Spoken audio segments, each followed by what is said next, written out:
Nazarene on the track.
Yo, what's good? What's good, Dusty?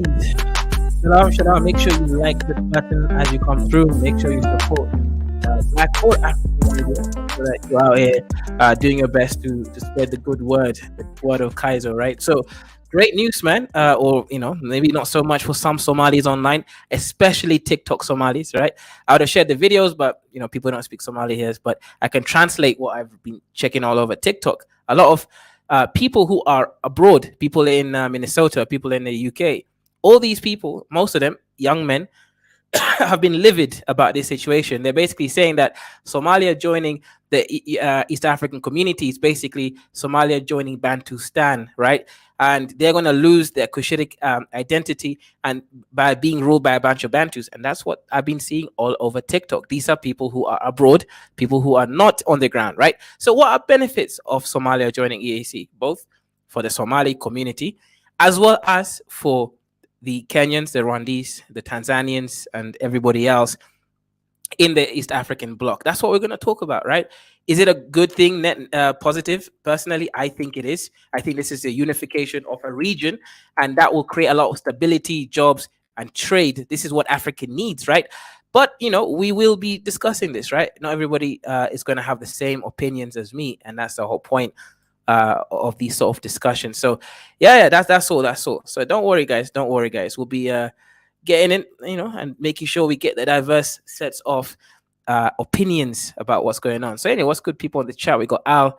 What's good, Al? Yeah, we'll do a Sierra Leone at some point. Yeah, shout out to Chuku Igwe over there, my Nigerian brother, right? My African American brother over there says, I don't trust Somalis or Horners.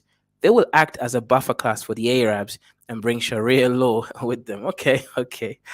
I don't think you should say Horners, right? Because you see, most Ethiopians are Christian, right? You could say you don't trust the Islamic countries, right? Yes, Somalia is part of the Arab League, but Ethiopia is very much a Christian country, so that wouldn't necessarily be the case. There's no way Sharia would ever happen in somewhere like Ethiopia, etc. But that's an interesting perspective, right? Muhyiddin, shout out to you, brother. He says, soon Ethiopia and Eritrea and Djibouti. Yes, this is going to pave way for the other countries in Northeast Africa to actually want to join. Now, North Sudan was denied, and I don't think they'll ever get accepted. but there's reasons for that. It's because of obviously the South Sudan versus North Sudan situation. So Tanzania, Uganda, and South Sudan will not allow a country like North Sudan from joining for obvious historical issues that went in, the slavery of the Nilotes and stuff, etc. So, yeah, Sudan will not join, but yes, I do believe Eritrea, Djibouti, et al. They have a huge chance of actually joining because this is great, right? This is what we want, right? This is what we want to actually happen within the African continent. Mohideen says, Somali people in online don't like to join East African community. They think they're going to lose their language because East African community speaks English. But Mohideen, I don't get it though. Do you know why? Somalis in Kenya speak both languages. They speak 3 languages minimum, right? Every Somali in Kenya, right? I'm talking about the ones who are from Somalia, not even the Kenyan Somalis. They speak Somali, they speak Kiswahili, and they speak English. 3 languages. Why? Because of trade. So Muhyiddin, here's the thing: you're not going to lose your identity, right? I know what you mean. That's how they feel. But did the Kikuyus, did the Luos, did they lose their identity because Kiswahili is used? No, they still speak Kikuyu. They still speak Luo. So I think that fear is a little bit exaggerated by them. That's my opinion. Yes, a little bit of change will happen, of course, but also Kiswahili has been Somalia was part of the Swahili coast, right, all the way to Mogadishu, right, Kismayo, etc. They already spoke Kiswahili there, right? You have the Barawa community, you have the Kibajuni as well. These people speak, language similar to Kiswahili. So I think that the fear is unfounded, but it's obviously they're allowed to have their feelings the way that they've obviously felt it. I can't tell them that they're wrong to have those feelings. It is true.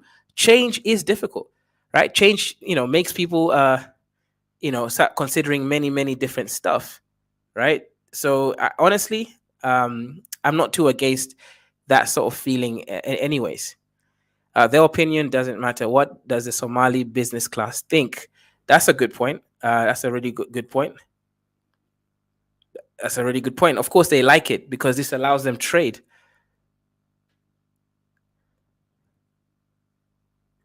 Yep.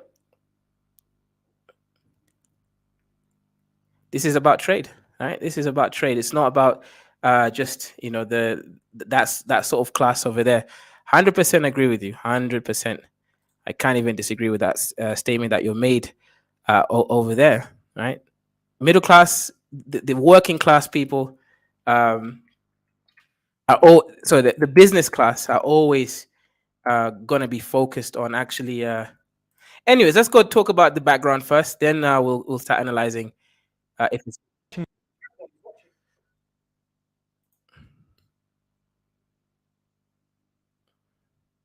In 2022 and beyond. TLDR channel. So if you're not subscribed, hit the button to get more from us in 2022 and beyond.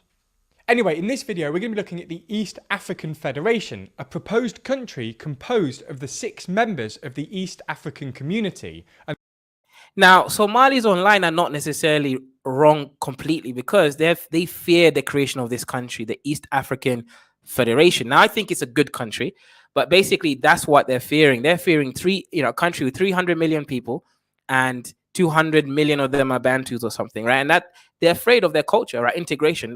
The moment you join a group like this, of course, intermarriages will happen. That's a fact, right? The closer you are to people are going to fall in love, even if it's difficult, and it's going to happen. And you're going to have misogyny, right? You're going to have mixing. And Somalis are an endogamic community. They only mix with themselves.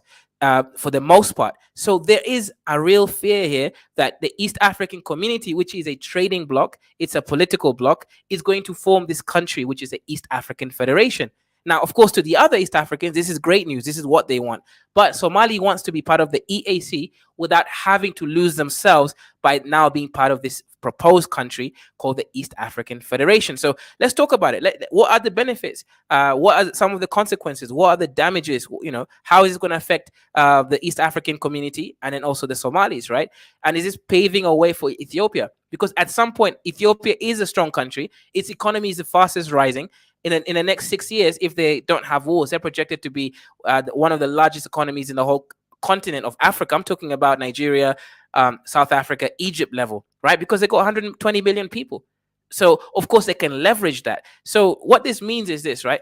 If Somalia joins, they're opening up the pathway for countries like Ethiopia to actually utilize them, or at least do a trade deal, right, to use access to the seaports. You see, if Somalia joins, right, they got the Port Mogadishu, they got a long coastline over there. That means, of course, those ports will be accessible to all the East African countries. Now, when they start doing trade with other countries that are landlocked, that are not part of the community, for example, like Ethiopia, everybody gets to eat. So it is a large trading network, right? So that is part of the situation.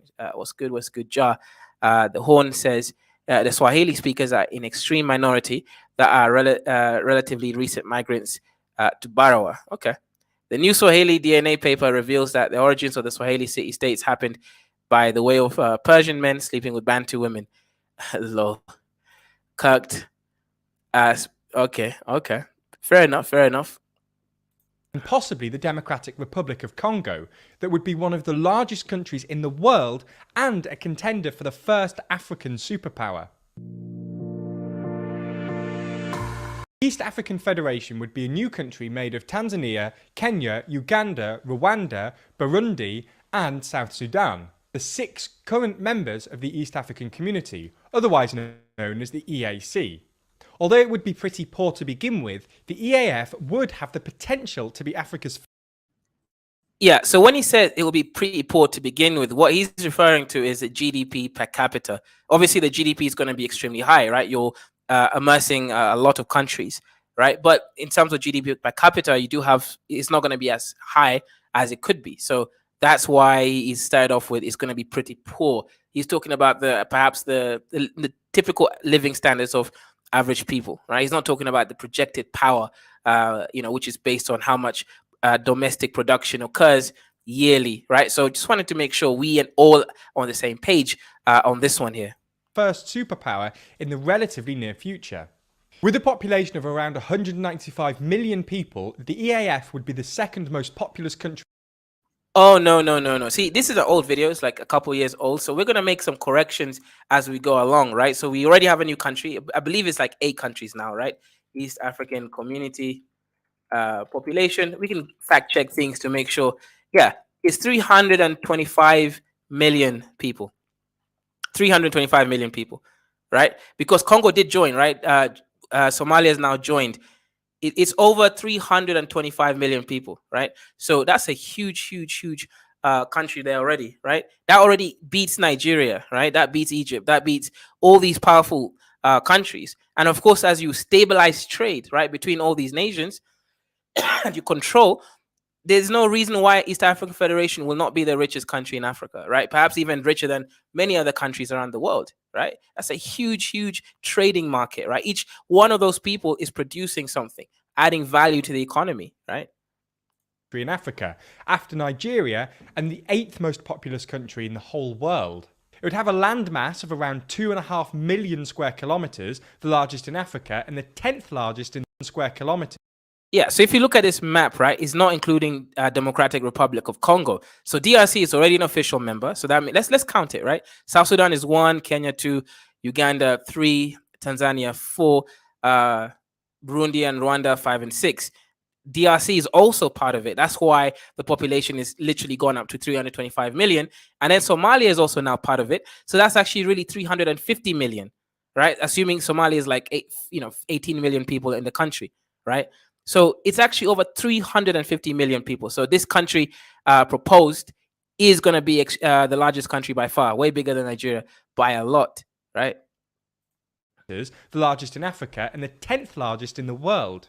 Its largest city would be Dar es Salaam in Tanzania, which has a population of around 7 million people, although its capital would most likely be Arusha, a smaller city in Tanzania near the Kenyan border, which currently hosts the administrative headquarters of the EAC. While the official language would be English, the lingua franca would most likely be Swahili. It's not most likely. It's in the constitution. Kiswahili will be the language of the people, right? Right now, I'll give you an example, right? One of the reasons why, you Pan-Africans love talking about, we should make, American accent. We all got to come back together, man. We got to make language, man. We got to choose an African language because speaking white man language ain't good, man. And I'm like, bro, you don't choose a language, right? The Europeans tried it with Esperanza or whatever, it failed. What happens is you let a language grow naturally, and that language will choose itself. And then you just legitimize it by putting in policies. Oh, everyone who joins this group has to learn this language. So let me give you an example, right? Why do people think Swahili grew so much, right? I'll give you one reason. There's many reasons, but let me talk about one. Every single member of any army within the East African community must speak Kiswahili when trading. What that means is, right, if you go to Congolese border with Rwanda, guess what? All army members speak Kiswahili. That's why in that part of Congo they speak Kiswahili. If you go to that area, same thing. If you go to Uganda, Kenya, or Tanzania, they all speak Kiswahili, right? The point is, when you have people traders, right, army, right, soldiers, these are traders. Why? Because they go get sent into different areas than where they're from, and they have to buy goods. So they're traders, right? So they will be working with the local people on the ground. So the local people then go and then they start to speak the language that they're using. So Kiswahili grew so rapidly. That is a huge reason why Kiswahili is transversed all those countries. It's because of trade, right? Specifically, the army members must speak Kiswahili. It's mandated. And the currency would most likely be the East African shilling, which was used by Kenya, Tanzania, and Uganda until the 60s. Admittedly, the EAF would be pretty. Nope. I think they'll just use probably Kenyan shilling and then they'll rebrand it. I don't think they're going to create a new currency. What they will do, it most likely, is legitimize the Kenyan shilling as the dominant shilling. They might rename it, right? But they won't change anything yet, right? They will just rebrand the Kenyan shilling. They're not going to make a whole new currency. That is very, very unlikely. Very, very unlikely. Poor, it would have a GDP of less than $224 billion, which, for context. Oh, no, way more than that. So let me add the new, let's say, so Somalia GDP, I guess it's not that much, but that's $8 billion, right? And then Congo, DRC GDP, because this video is so Congo is $55 billion, Somalia is $8 billion. So it's going to have at least another $70 billion to that. Right, so ideally it's $300 billion economy. It's already as rich as countries like South Africa. Would put it about 49th in the world, just below Portugal, and a GDP per capita of around just $1,150, which would put it about 180th in the world. But there's reasons to be hopeful. East Africa has consistently been the fastest growing region in Africa in recent decades. From 2010 until the pandemic, Uganda averaged 5% annual GDP growth, Kenya and Tanzania about 6%, and Rwanda about 7%, making Rwanda one of the fastest growing countries in the world. As a whole, the EAC's GDP, excluding South Sudan, grew an impressive 92%, from $106 billion in 2010 to about $204 billion in 2019. For context, that would amount to an impressive average compound growth rate of 7.5%. If the EAC continued on this path of rapid growth, or even experienced increased growth thanks to the new economies of scale, then it could rapidly become a relatively wealthy country. Yeah, so he's making a great point here, guys. Listen. Africa is not as backwards as you guys think. Really, the main thing actually holding us back is actually simple. It's really politics. It's stability. The reason why I'm saying this, right, is that if you look at the whole situation, Africa is going to have the largest economic growth, basically because we're going to be now picking up the low-hanging fruits. Kenya is going to be reaching at least $6,000 per person in the next 7 years, right? That's actually a lot of money, right? So Ethiopia is going to be reaching similar amounts, for example, right? So Africa is on a stupidly huge economic growth. So once you unify a whole region like this, right, you have no idea how much you're having access to. We're talking about, like, Uganda has the most arable lands there. South Sudan actually has a lot of arable lands, especially near the Ethiopian borders, right? They have all that region there. Burundi and Rwanda, they can be some kind of, or at least Rwanda can be a financial hotbed, a bit like Singapore is. Kenya can be a facilitator, right, because of the ports and closeness to the Gulf, right, with Somalia there as well, utilizing its ports for landlocked areas as well, right? So there's a huge potential here, right? Economically, I will see that Africa will grow a lot faster than we're seeing. We're going to be seeing 20% growth rate in the next 10 years. That's my prediction over there. So if that's the case, right, all we have to do is just not have wars. Now, if you do create an East African Federation, you can't have wars in a federation. it's much more difficult. And that paves way for it to become a United States of East Africa, right? That's the thing.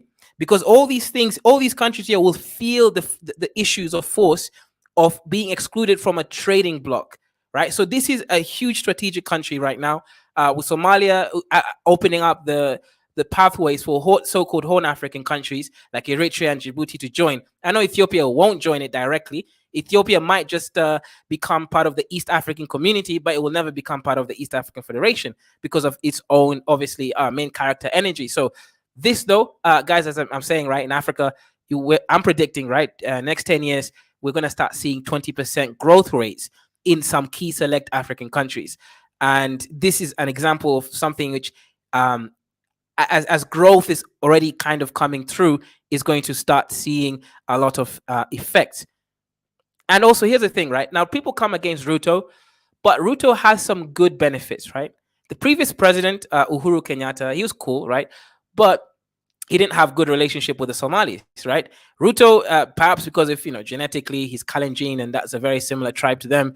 Even actually, they're both related to the same ancestors, the Mursis. The language even counts similarly, right? So they have a lot of similarities together. But Ruto and the current president of Somalia have good relationships, and that's what's actually allowed this to actually happen.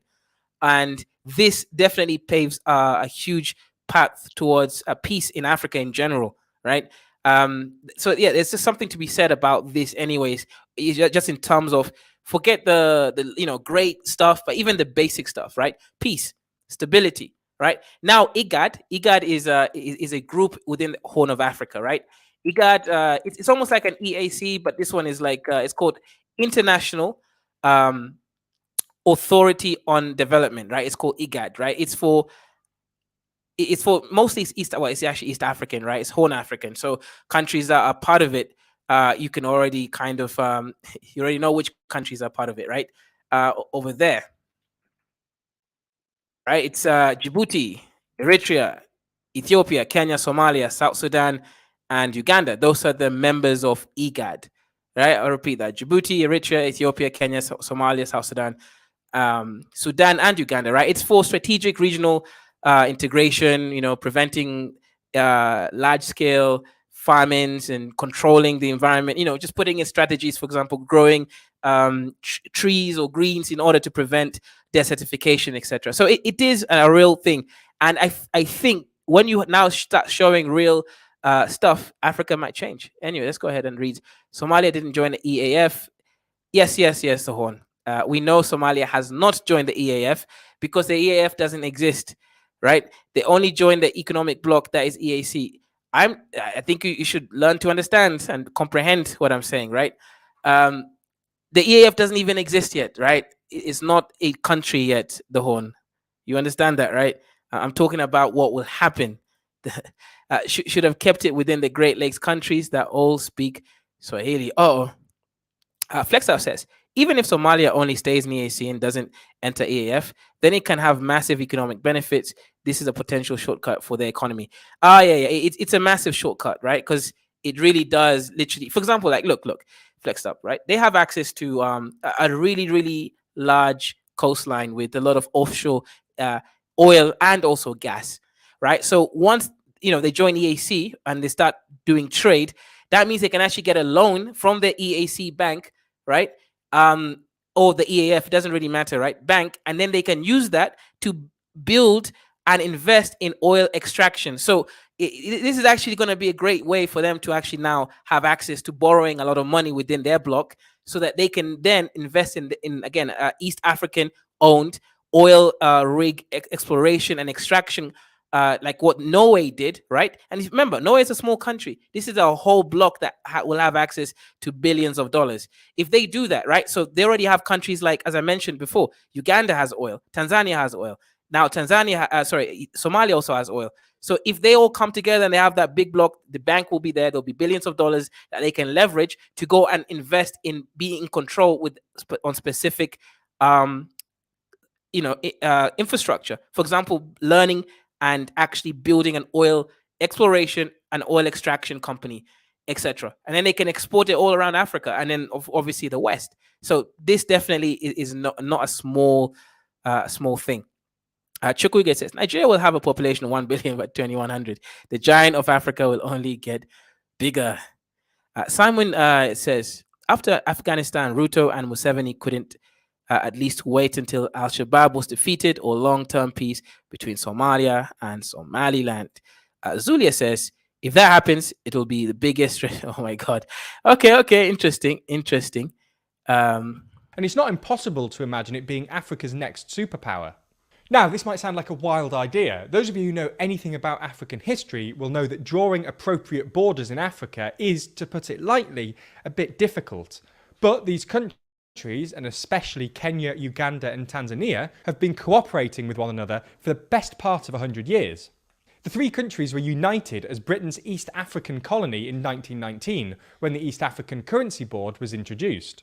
There was then the East African High Commission from 1948 to 1967, then the East African Common Services Organisation from 1961 to 1967, and finally today's East African Community, founded in 1967.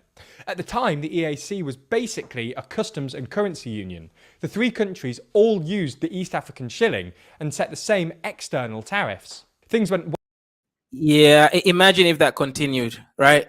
They literally had, because again, all these countries were colonized by Britain. In fact, they were part of the same country prior, right? It was the East African protectorate, right? They weren't even separate countries until obviously the British left control, right? Tanzania first had the Germans, and of course, when the Germans lost the war, they transferred ownership to the British, who then obviously turned it into part of East African protectorate.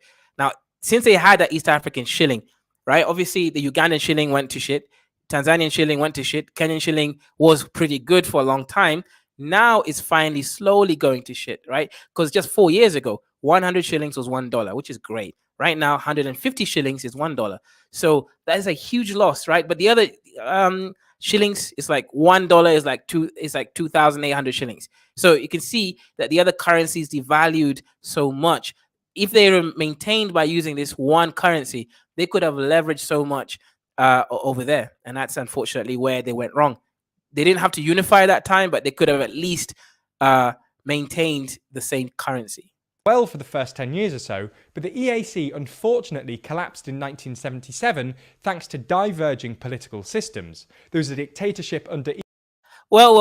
Here's the thing, right? I don't want to be like a Pan-African, right, and start blaming Dwight Man for this, but the reason why Jomo Kenyatta was allowed to become the first president, etc., is because he was pro-West, or at least they made him pro-West, right? There was other guy, there's a Luo guy who was the father of Kenya also, right?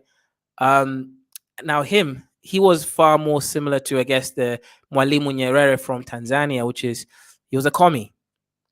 Like, okay, maybe a socialist, right? But he had commie-leaning ideals.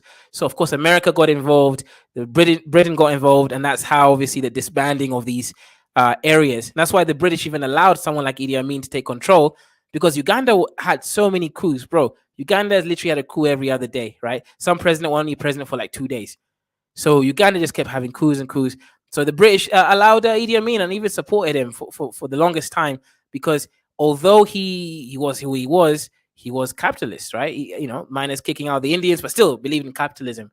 So that's what happened, right? The political divergence. Kenya was, more or less capitalist. Uganda was very sort of dictatorship, but still capitalism. And then Tanzania tried the whole socialism route. It didn't work for them, right? The country could have been far richer than Kenya, and it's not, because they went that route. And of course, when you go down that route, issues when you're trading and selling your products around the world, markets start to arise. Idi Amin in Uganda, socialism in Tanzania, and capitalism in Kenya. The EAC was revived in 1999 when the leaders of Kenya, Tanzania, and Uganda signed the Treaty for the Establishment of the East African Community. The EAC had a 4-step plan. First, a customs union. Second, a common market. Third, a monetary union. And fourth, and finally... Yeah, so let's talk about this stuff, right? Let's actually dig into it. And shut up, make sure you Dusty's click on the link, right? So customs union, that's unifying trade, right? What goods can come in, come out, how much they cost. Are you paying double tax on goods? For example, right? America and UK have a bilateral tax agreement that allows them to basically only pay tax to one country. For example, ideally, let's say I'm from Britain, right? My name is Kaiser. This is a hypothetical, right? I'm not talking about myself. And I earn money from America. YouTube is an American company. Yes, I get paid by YouTube Ireland, right?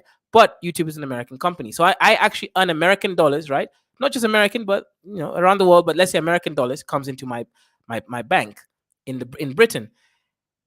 If America and the UK did not have a bilateral one-way tax agreement, I'll be paying tax to the American government and the British government.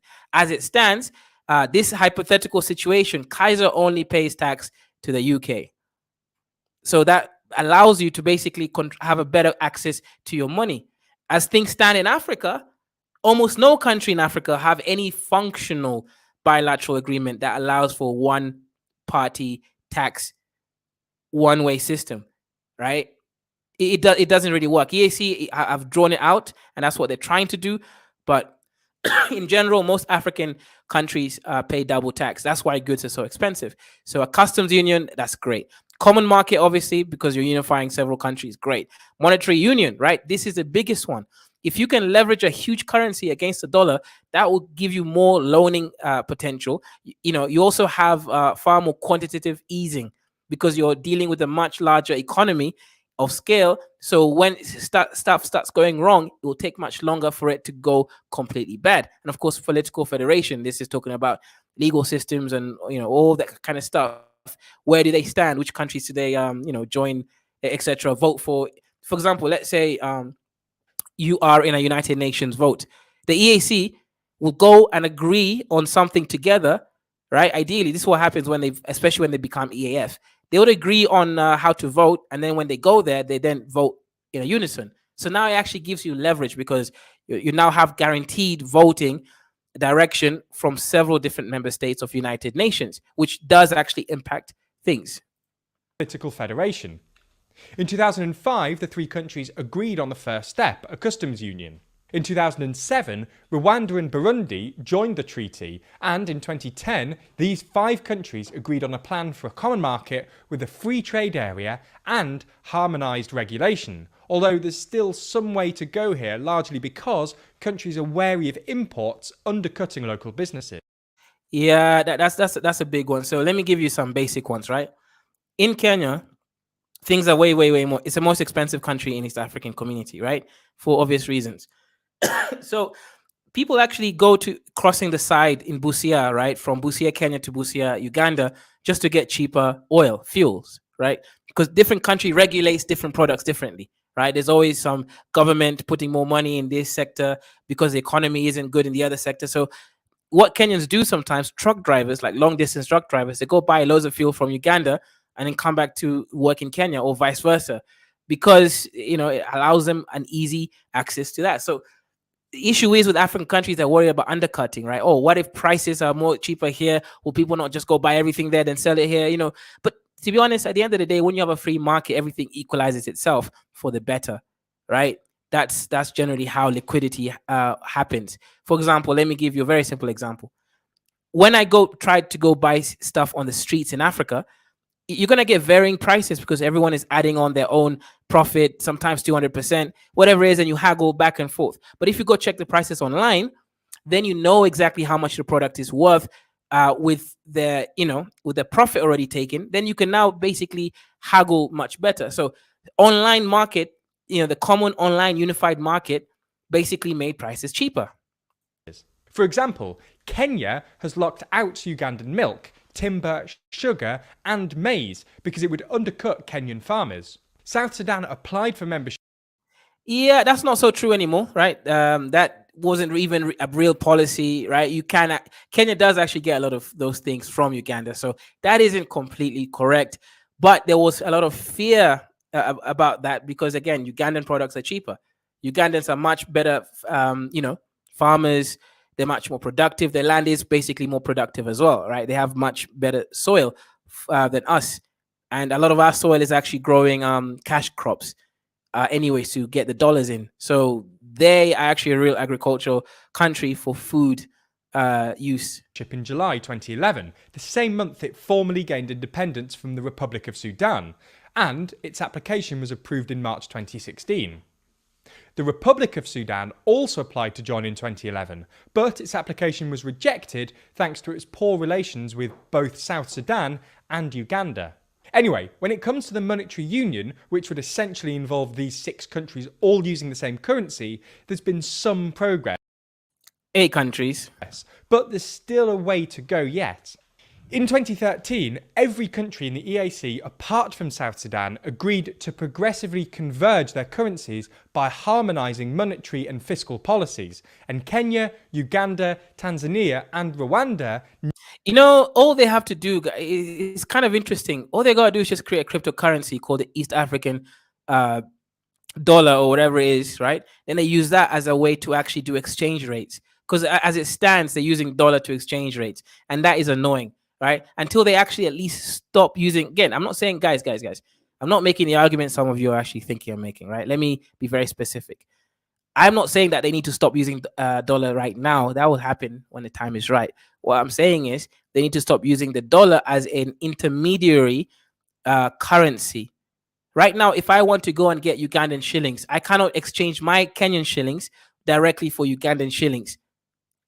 I have to go and buy American dollars from the bank, and then I would exchange those dollars into the Ugandan shillings. So I'm losing about 10% each time of my money each time I'm making that transaction.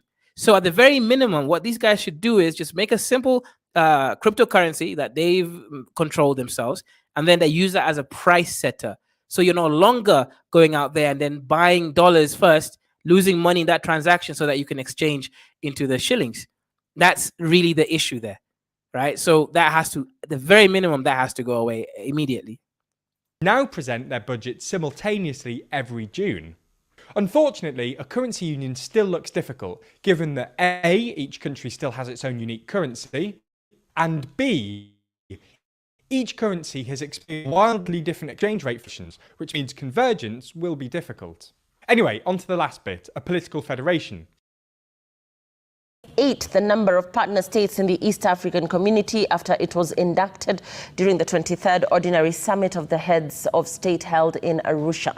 The welcoming of Somalia into the bloc helps the EAC accelerate its expansion plans that could see it recruit Djibouti, Eritrea, Ethiopia, and possibly Sudan.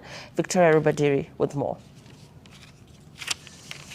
The moment that solidified Somalia's place in the East African community. President Hassan Sheikh Mohamud making his way to the high table during the 23rd Ordinary Summit of the Heads of State held in Arusha.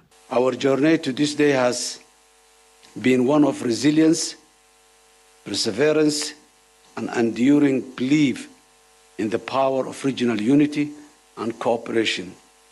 As Somalia joins the East African community, we are not merely entering a regional bloc, but we are joining a family of nations. We now have an extra 15 million people, or thereabout, who will become members of this great family. As I congratulate Somalia, let me congratulate the other 7 members of this great organization. The East African community today is the most integrated, the most progressive economic community in our continent. Tumefurahi pia kwa Mheshimiwa Hassan Sheikh Mahmoud. Yeah, I think she's speaking Kiswahili, so I'll try to translate the best I can. She's like, oh, we're very happy about what Mr. Mahmoud Sheikh, the Hawe brother, right, the president of Somalia said. Raisi wa Jamhuri ya Somalia ameweza kujumuika nasi leo katika mkutano huu. Somalia ni mbia talking about Somalia joining wetu muhimu na tutaendelea kushirikiana nao. But if you say you want prosperity, the question is, where will the prosperity come from? According to what we have seen, prosperity cannot come from aid from foreigners, cannot come from handouts from government. It comes from a family or a company or an individual. Yeah, so guys, if you have any comments about the East African community, East African Federation, and or and or Somalia is joining, right? Is it going to benefit them? Is it going to benefit East African community? The politics, the economics, and the geo power surrounding it, basically in general. Yeah. Make sure you call in. The lines are open now. I've done the major part of my presentation, so everyone should be, educated within the basics of this topic. Producing a good or a service and selling it. You produce a good or a service and somebody buys it. If more people buy from you, then you become prosperous. Now, I love this guy, man. He's kind of low IQ. He says the most basic stuff in the most basic way, but he's a general, so I got to respect him for that. Like, he has maintained 30 years power in the country, so there's no way the guy is, he's just low IQ, right? But he's very, very interesting guy, right? He's just like, hey, when you have more people you can buy or sell to, everybody is going to, yeah, I'm sure a larger market is always better. He's not wrong there, right? So shout out to him. It sounds funny the way he's saying it. Therefore, you cannot talk of prosperity in Africa without talking of market integration. This time, Somalia was successful in its bid to join the bloc after a failed attempt in 20. But I told you guys, it was the Kalenjins who let them in, right? If the Kikuyus were still in power in Kenya, they would not have let the Somalia join. The reason why is because obviously in Kenya, right? Let me name you the 6 largest tribes in Kenya, right? There's Kikuyu, they're number 1, they're 20%. There is Kalenjin, there is Luya and Luo, right? These are again 16% each, around that percent. And then you have like Kisi and then Somali, right? This is like 8% each. So the issue is Kikuyus obviously don't want Somalis to take over their country. So Somalis are already 8% right now of the population of Kenya. They fear that, if they keep growing, they're going to be replaced. So the Kalenjin government, right? Which is, Nilo-Cushitic people. And again, this is tribal ethics stuff going on. They're the ones who have better relationships with the Somalis. And since it's their administration, that's why this went through. This is very, very tribal. I predicted this, right? Before, a year ago, when we were having this debate.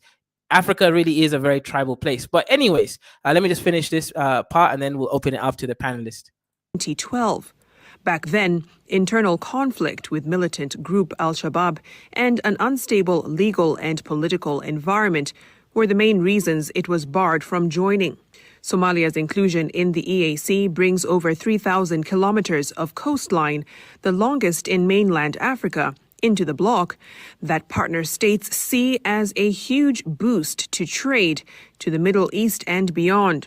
The induction of Somalia was one of 3 key issues on the table, including the East African Regional Force mandate in the Democratic Republic of Congo.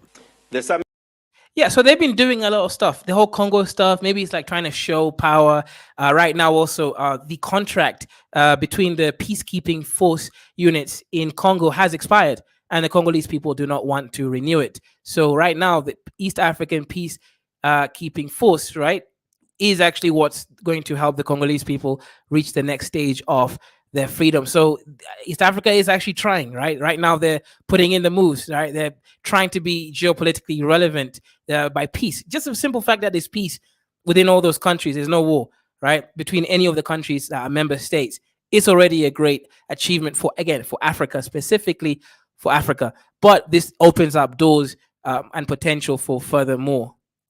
It considered the progress report of the EAC-led process on restoration of peace and security in Eastern DRC from the facilitator and the force commander of the regional force.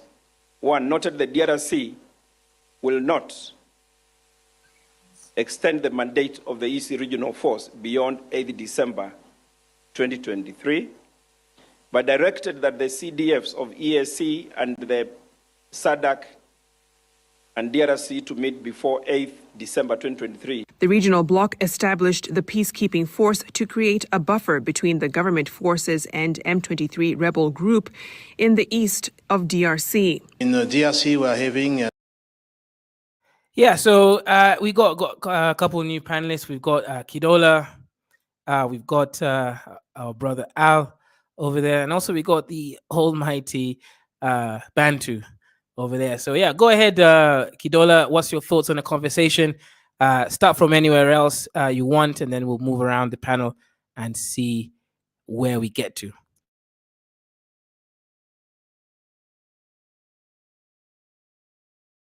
Is you there, Kidola? If not, until you're ready, Al, what's your thoughts on the conversation?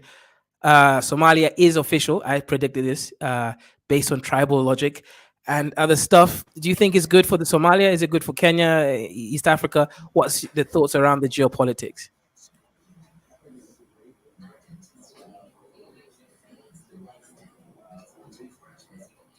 Oh, we can't hear you if you're talking, Al.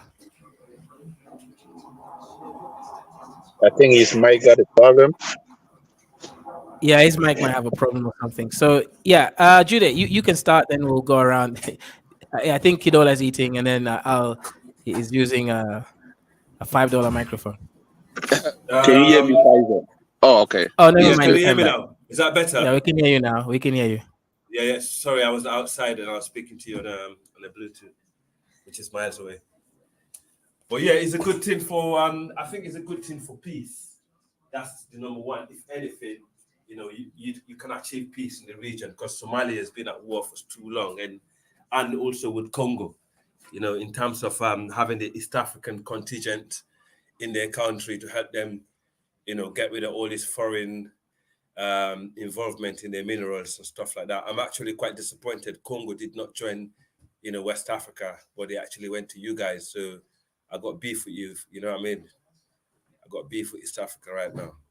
But other than that, I think it's a good move.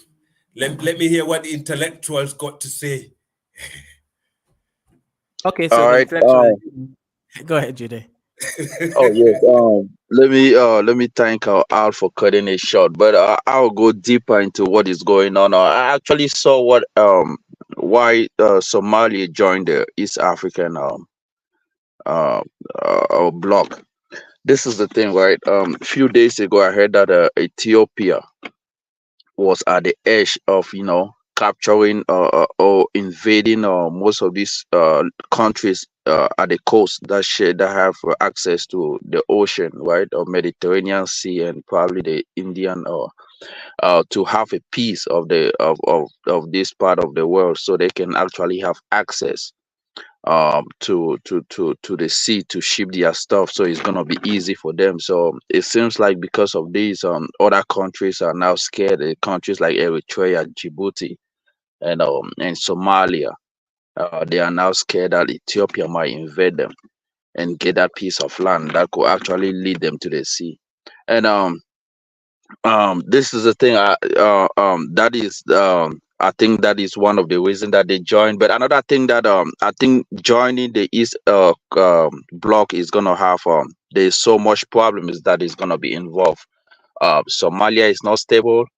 Um, Majority of the countries that are have it that are below the poverty range. Most of the is Somalia. I think is still at the bottom.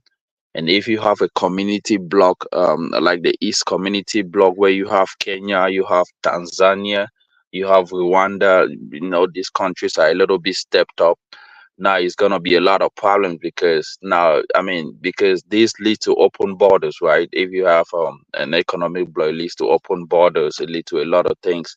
So you're probably gonna have a lot of infiltration, a lot of people coming in, migrating. There's gonna be that um migration from rural or countries with low standard of living to countries that are a little bit up. Now it's gonna cause a lot of confusion in these countries like Tanzania and Kenya. We saw this in South Africa, where because of the block that they had, Zimbabwe, Namibia, it was a lot of problems because a lot of Zimbabwe were not taking advantage of that block most of them were moving into South Africa in such a way where South Africa has to put a special, block on Zimbabwe. They could allow Namibians to come in because they knew they're not going to stay long. They're going to go back to their country because it's at that same level with South Africa. But when it came to Zimbabwe, South Africa, it was a lot of trouble because they believe that Zimbabwe are coming in as migrants and not going back to their country. So I think if care is not taken, we might be having that same issue between Somalia and Kenya and other countries as well. So I always advise countries, in order to form a bloc, you want to form a bloc with people that have met a little standard. You see the progress in what they are doing, everything. That's why it would have been better if it was just Tanzania, Kenya, and Rwanda, and all these other countries that are progressing, or maybe Ethiopia as well. Another problem that I also have with this East Community bloc, it seems like they are dividing Central African bloc in order to booster their economy, because I think if Congo was a country that was secured, have a better security, I think the whole economy of Congo will be more bigger than the Eastern bloc, including Kenya and Tanzania as well. But because of the insecurity issue that is glooming in Congo, I think the East African bloc, they are trying to take advantage of that and bring Congo into that community. Back in the days, I've always known that Burundi, Rwanda, DRC Congo were part of the Central African bloc, and I don't feel like you have to divide communities to strengthen yours, but it is what it is. I'm not going to talk too much, but the Central African bloc has also been, because this country, DRC Congo, is also still part of the Central African bloc. I remember a few days ago, or I think if I'm not mistaken, months ago, they had a meeting with the Central African bloc where the president of Chad, Angola, other countries were part of it, and they were also discussing how they could actually reform and stimulate the Central African community as well. But based on Somalia joining the East African, it's a good thing. At the same time, it might be a bad thing for the community. Like I said, Somalia is not stable at all. If borders are open, it's going to affect the neighboring countries in terms of currency. Currency is not really placed at all. I'm pretty sure that with this joining, they have to come up with one currency, because if not, then is the fluctuation between currency, one, like you say, Uganda shillings and Kenyan shillings, then Somalia currency as well. So it's gonna cause a lot of mixed stuff, because like I said, in Central Africa community, we have one currency now, like the same currency that we use in Cameroon is the same currency that is used in Equatorial Guinea, used in Gabon, used in Chad, used in Central African Republic. Wait, one second, brother. Jude, let me cut you out there for a second, brother. Are you trying to say that the French did great things for Africa because it's because of the French and the the French currency right now, who they're in control of, that those countries in Central and parts of West Africa have a unified single currency? Interesting. So all exactly. the time, go ahead, brother. Yeah, exactly. You could say I disagree, but yeah, carry on. Yeah. No. You could say it's an advantage and a disadvantage as well. So I'm not gonna say it's an advantage, but this is the thing, we have seen that in West Africa, where you have Ivory Coast, Niger, Mali. No, but Jude, the French currency, right? I forgot what you guys call it, right? That is one of the most stable currencies in Africa. It doesn't fluctuate much. It's very stable.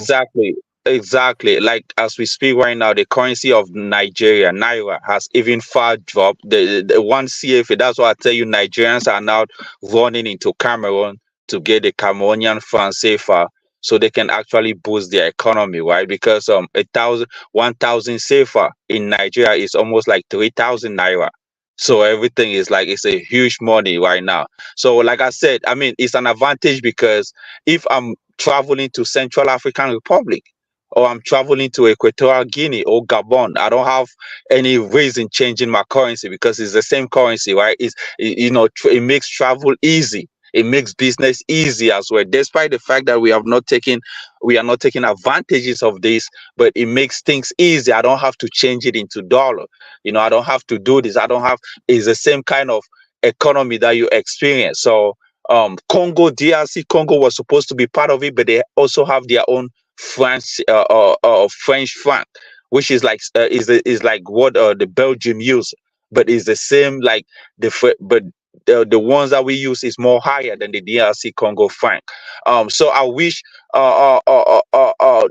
Kenya should have done that with Uganda shillings, but instead of joining the shillings together, they decided to have, Uganda shillings, Kenyan shillings, Tanzania shillings. And matter of fact, these shillings was even introduced to East African bloc by the United Kingdom. This was the currency that they used to use back in the days before they went to pounds and all of that. So despite the fact that they say it's French currency, at the same time, French really doesn't control the currencies that we use in Central. Is that they have like a producing or the printers block where the currency is being printed in France. But when it comes to the bank, we have a Bank of Central African State that is presently in Cameroon. It's a whole huge building, and we also have the bank. The bank minister, the bank governor, the person who is in charge of what is happening. So if you don't have a clue about French currency, it doesn't mean that the currency is run by France. It means that the reserve bank is in France. It means that the printing where the money is being that printed says a is lot in there, France. doesn't it? If the reserve is in France and No, also no, it's the pegged. reserve. I want to ask you a question. You that have your own currency being printed in your own country, how come you have not met that standard of living? Most of these countries that are French, Ivory Coast is far better off than most of these English countries, right? And someone said the French countries are Ivory still Coast. paying taxes. They are Ivory still Coast. paying taxes to the white man. How comes they are paying taxes? They are doing all of this. They still have a hard time doing all of that. Yet most of their countries are far better off than these countries like the Gambia that are not paying taxes. They have their own currency. So it's just kind of confusion that people should actually clarify. And because What when do it you comes to mean by politics better and all off? of By that. GDP per capita, or infrastructural development, or When it comes human to capital? when it comes What do to you mean by GDP, Judah. let me finish. When it comes to GDP per capita, right? I'm not saying all francophone countries, but some francophone countries are actually doing better than English countries, even when it comes to gross Like which domestic one? Which one or would you nominee compare? or PPP. Huh? Which one would you compare? Let's do a fair comparison. I mean, Let's take for say instance, you have Ghana. Let's say Ghana and Ivory Coast, right? Because these are countries Ghana. that are Don't bring Ghana. Ghana is bankrupt, man. right. That's what I'm telling you. When you go to Ghana, Ivory Coast, that's what I'm trying Leave to. Ghana I'm alone. not gonna. Yeah. I don't want to digress this to this, but if you take Ghana, Ivory Coast, I've seen the infrastructural development in Ivory Coast is far Well, better off than Ghana. Ivory Coast is unique. Ivory Coast is unique in West Africa. You got to remember, Ivory Coast was Oh, built by the French for oh, theirs, no, right? that's why I'm giving you different tips. Okay, take for instance Senegal. Comparing Okay. Senegal to Sierra Leone is, you cannot. I mean, Senegal No, is but far better off than they're not the same size. Oh, Maybe if you okay. Now compare, that's why I'm just giving you clue of different countries. I'm not making yeah, it a yeah. comparative, comparison. But I'm just trying to give you a little. Take for instance Okay. Cameroon. All right.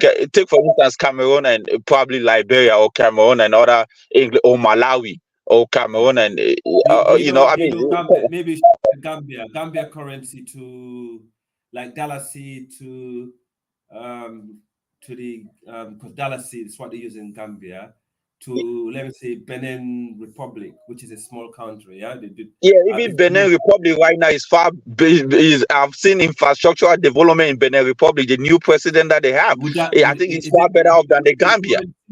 Is that because of the currency, or is it because they have oil and other mineral resources that have been well managed? It's not because of the currency, it's because of the people that you have in place. A guy that comes in power, that's what I'm saying. So therefore, it's not to do with the currency then.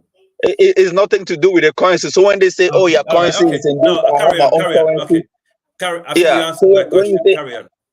exactly, when you say I have my own currency, I do this. It's not. Your currency can be somewhere, but being a currency that is, you say have a reserve bank in France, right? It makes it stable. Most African currencies are not stable. That's why you see Yeah, Nigerian currency today is doing. yeah, that's actually a really great point. Let's go to Akuku, and just before you No, go, I mean. all right, yeah, okay, listen. Kidola, hang on, hang on. I Yeah, went to one change. second. Let's Kidola go Sorry, first. Yeah, man. go ahead. Every evening I change it to my solar, man.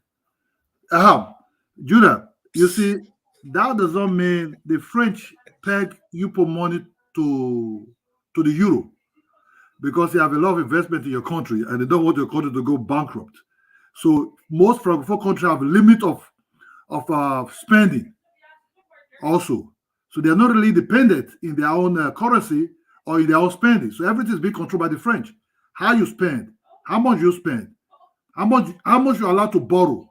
That's why most Francophone country doesn't do business with like China or India. So it's French first. When French refuse, then you can come with a very little, small investment, tiny investment from China, very tiny, not so big. So the French control everything. What most Francophone countries are running out. So most of these, what you call English-speaking countries, they are far more independent. Only they are very, very corrupt, notoriously corrupt. You know, so you have to also be who is in power. How is this economy is being, it's being managed? Kenya and Uganda, whatever, Rwanda, these are like handout countries. These are countries whereby with little influence, external influence, they can flip against each other, snitch against each other. They're not really stable. So joining economical union together, will it make a change? No. Uganda is not so rich. The resources they have is a little bit limited. Kenya is like, okay, far more better than Uganda, but it's also dependent on some kind of influence from the United States also, or from the British also. So you can be, look, you can never be what do you call economical independence if you're not political independent. You can see what happened in South Africa. The blacks are politically independent, but they're not in economical wise independent. So it will not work. Somalia joining. Somalia is almost like a terrorist state. Oh my God. It's not going to work like that. Okay. So let me ask you a question then. Okay, so I agree with you. We're not going to get full independence, whether economic or political or anything. However, where are we drawing the lines? Are we looking for full independence, or are we looking towards pathways towards independence? What do you think? Look, like the problem you see, the same problem all African countries are having, the same problem East Africa countries are also having also. For you to be totally dependent, right? You have to reduce the salary of your let me just, that's the problem Nigeria is having now. Nigeria high salary of workers by Obasanjo time, right? Or because you wanted to run for a third time. You wanted to be kind of like want to sneak in it from the back door. People that was earning about 5,000 naira way back in 1997, 1996, Obasanjo took those salaries to the people that we talk about master degrees I'm telling you about now. Obasanjo jumped those salary to about 200,000 or something like that. So you have to say a primary school teacher, and a primary school teacher was earning about 1,000 plus 2,000 naira. Then the money was very, very strong. You talk about 50 naira, man, you can do a lot with it. So when I was in university, just imagine when I was in university, I was eating about 10 naira as a meal, sit down as a meal, just as a lunch or breakfast, 10 naira, right? But just guess what? 10 naira is nothing. So he jumped the salary up very high. What happened? The economy started sinking slowly. So that's what you see in Nigeria. It didn't start now, but it started in Obasanjo time. So for Kenya to be totally economically independent, political, all this jumbo salary that most of these their governors are earning, they will reduce it. Then they should depend on themselves slowly in terms of everything, marketing and everything. Whatever comes in is what they have. You understand me? Not by somebody call, oh, do you want help? I can sneak you. I can give you $300 million. Or yes, I can. I will talk to IMF. I can borrow you $2,000 billion. What happened to Ghana? Ghana was just borrowing money by selling the other country, to get all this favor. Mm-hmm. They get broke. These people are very, very corrupt. So what we need is go ahead. Let me end up. Let him land and then you go ahead. So what we need is totally economical and political independent. That's just all. Zimbabwe didn't get nothing from South Africa. It was being sanctioned.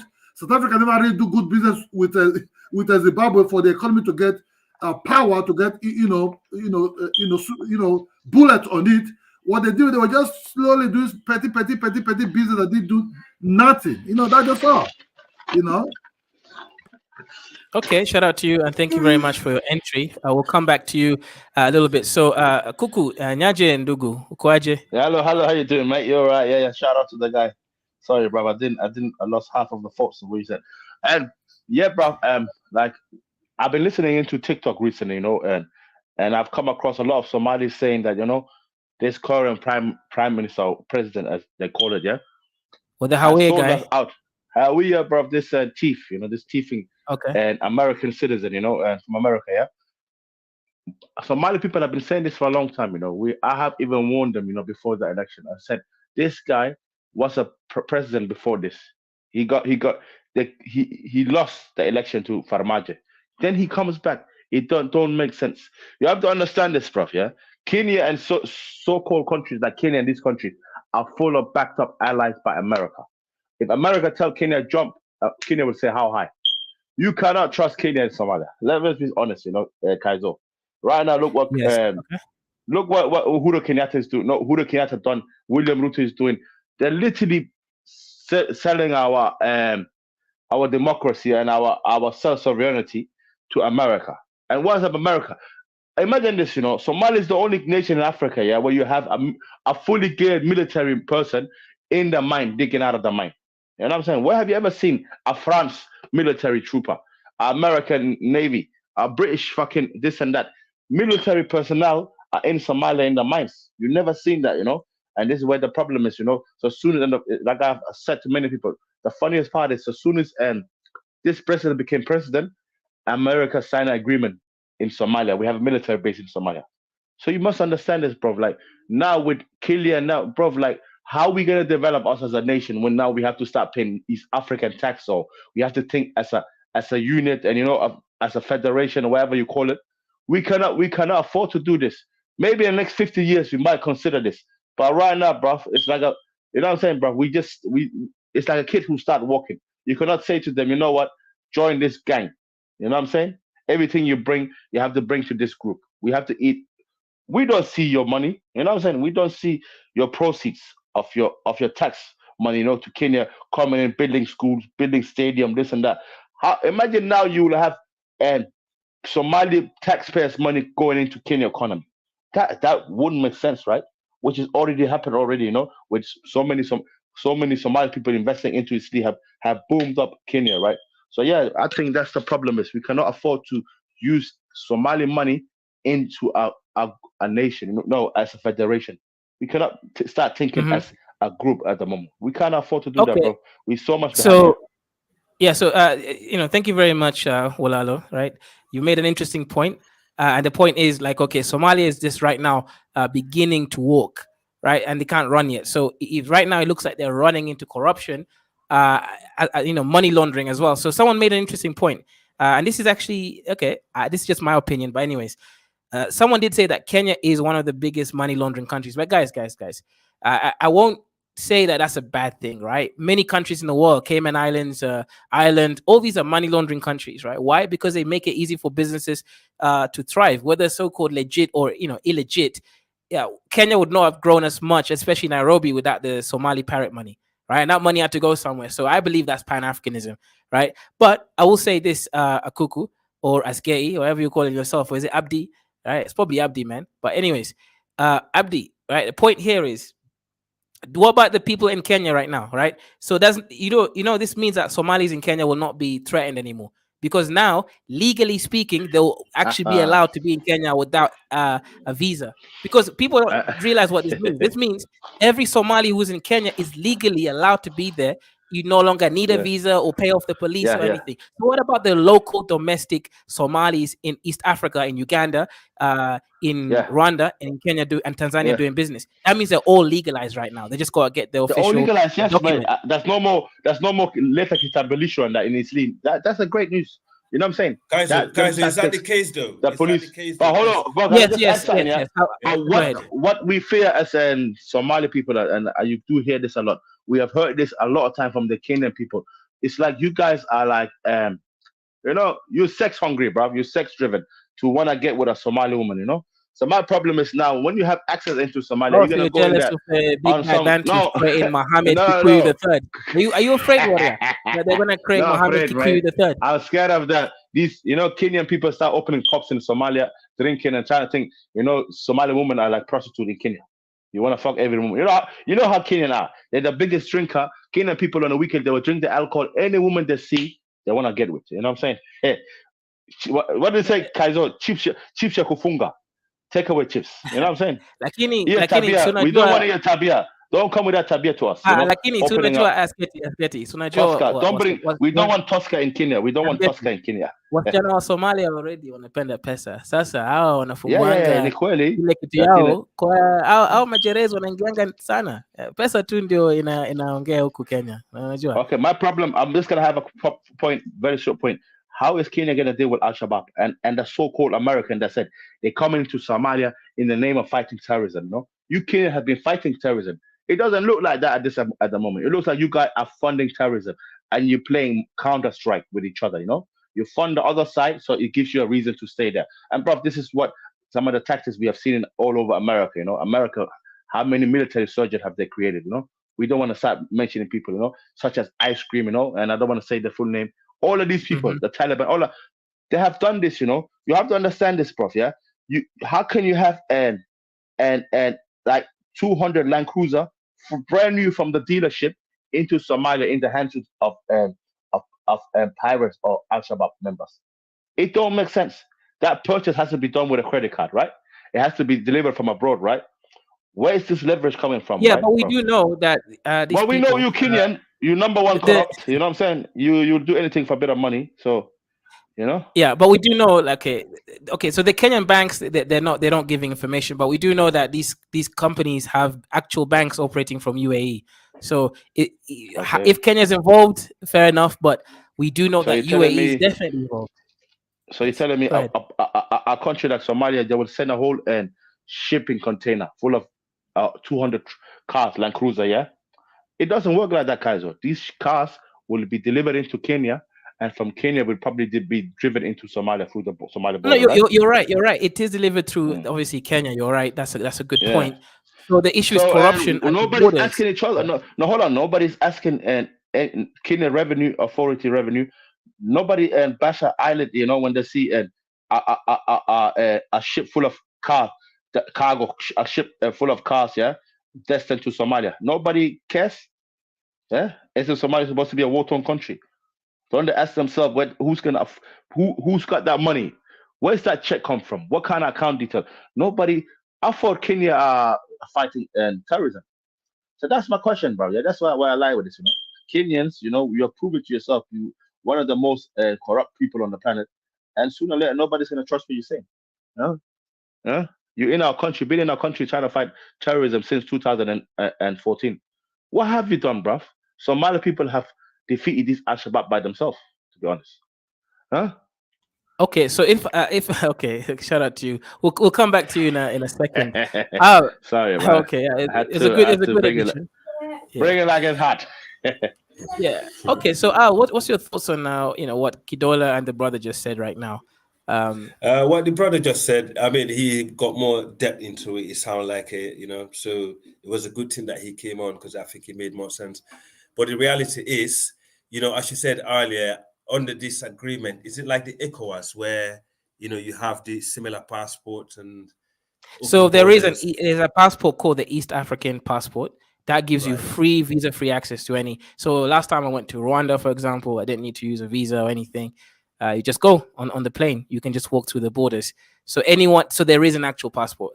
Uganda, Kenya, Tanzania, Rwanda, Burundi, South Sudan, they already integrated it. And since Somalia has just joined now, within the next year or so, they'll have actually an East African passport. So it says East African passport, then it says Kenya or whatever it is on it. But yeah, it gives you, real free visa-free access to these countries. So you don't have to worry about being deported or people coming to you, and especially Somalis on the ground, because what happens in Kenya, the police are so corrupt and they're always looking for a quick change. So Somalis are a good target, or Nigerians, right? To harass. Somalis are easier to harass because they know where they live. and obviously they even look different than some other people, even more so because of the way they dress, even just whatever other reasons. Nigerians, you can always tell Nigerians too. So these are some of the people who get oppressed by the police. Them joining means the police can no longer start harassing warriors anymore. Why do Nigerians get targeted everywhere they go? Because they got money, man. These niggas out here got money, man. And also a lot of them do illegal businesses. So the police will just kind of be like, bro, I'm not gonna dig deeper. Just give me the money. Yeah, I don't want to. Yeah, no, I mean the only problem is, Kaiser, is that that what he said about the American influence in Kenya, which is very true. You know, and Somalia is not, you know, they're not friend of the West at all, is it? So, you know, it's gonna be in the long term. I think it's gonna be a little problem there, you know, between their foreign policies. But then it shouldn't matter because at the moment we have what they call ECOWAS in West Africa. We have some countries that are actually pro-West, and some of them are with Russia. So maybe that might help, you know, understand how things might play out in the future. But I think, yeah, you want to interject? Oh, Philly, go ahead. Yeah, go ahead, Al. When you're done. No, yeah. So I think it's a good thing. There's always pros and cons and everything, isn't it? You know what I mean? You don't expect the whole package to be nice. You know, there's some bits in there that's not going to be nice for Somalia and the other countries that just join in.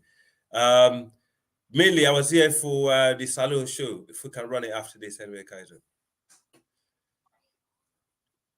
Oh yes, we're probably gonna talk about what happened in Sierra Leone. But Kaiser, let me just interject a little bit and Go on, Juju, right? Juju master. Yeah, what's up, man? He made a statement that, you know, with the open border, a lot of Kenyans will move into Somalia, and maybe because Somalia is a conservative society where they are conserving, you know, that culture where, you know, they don't do a lot of things, they don't drink in public. Now with the open border, Kenyans, you know, with that lifestyle that they have, they're gonna come into Somalia free, and they are gonna expose most of the Somalian, you know, people into a different kind of culture that they are not used to. Now, these are the problems that comes with all these things, and in fact, I mean, if you have an integration, things like this are gonna happen. But don't, in the same time, do not also. I mean, there's also a problem of your people going into Kenyans and other countries as well, right? That are also, you know, involved in all this crime and stuff that are gonna, you know, cause problem in different countries. I'll take you back to Cameroon, right? With the integration that we had with Chad, Central African Republic, Congo, Gabon, Equator. Look, Cameroon is facing a bigger problem because Central African Republic have never been stable. All people living Central African Republic and even Chad are coming into Cameroon in their mass numbers. If you go at the border between Cameroon and Chad and Cameroon and Central African Republic, all those towns that are closer, they are all camping ground for all these refugees that fled these countries. They have never gone back. They don't want to go back.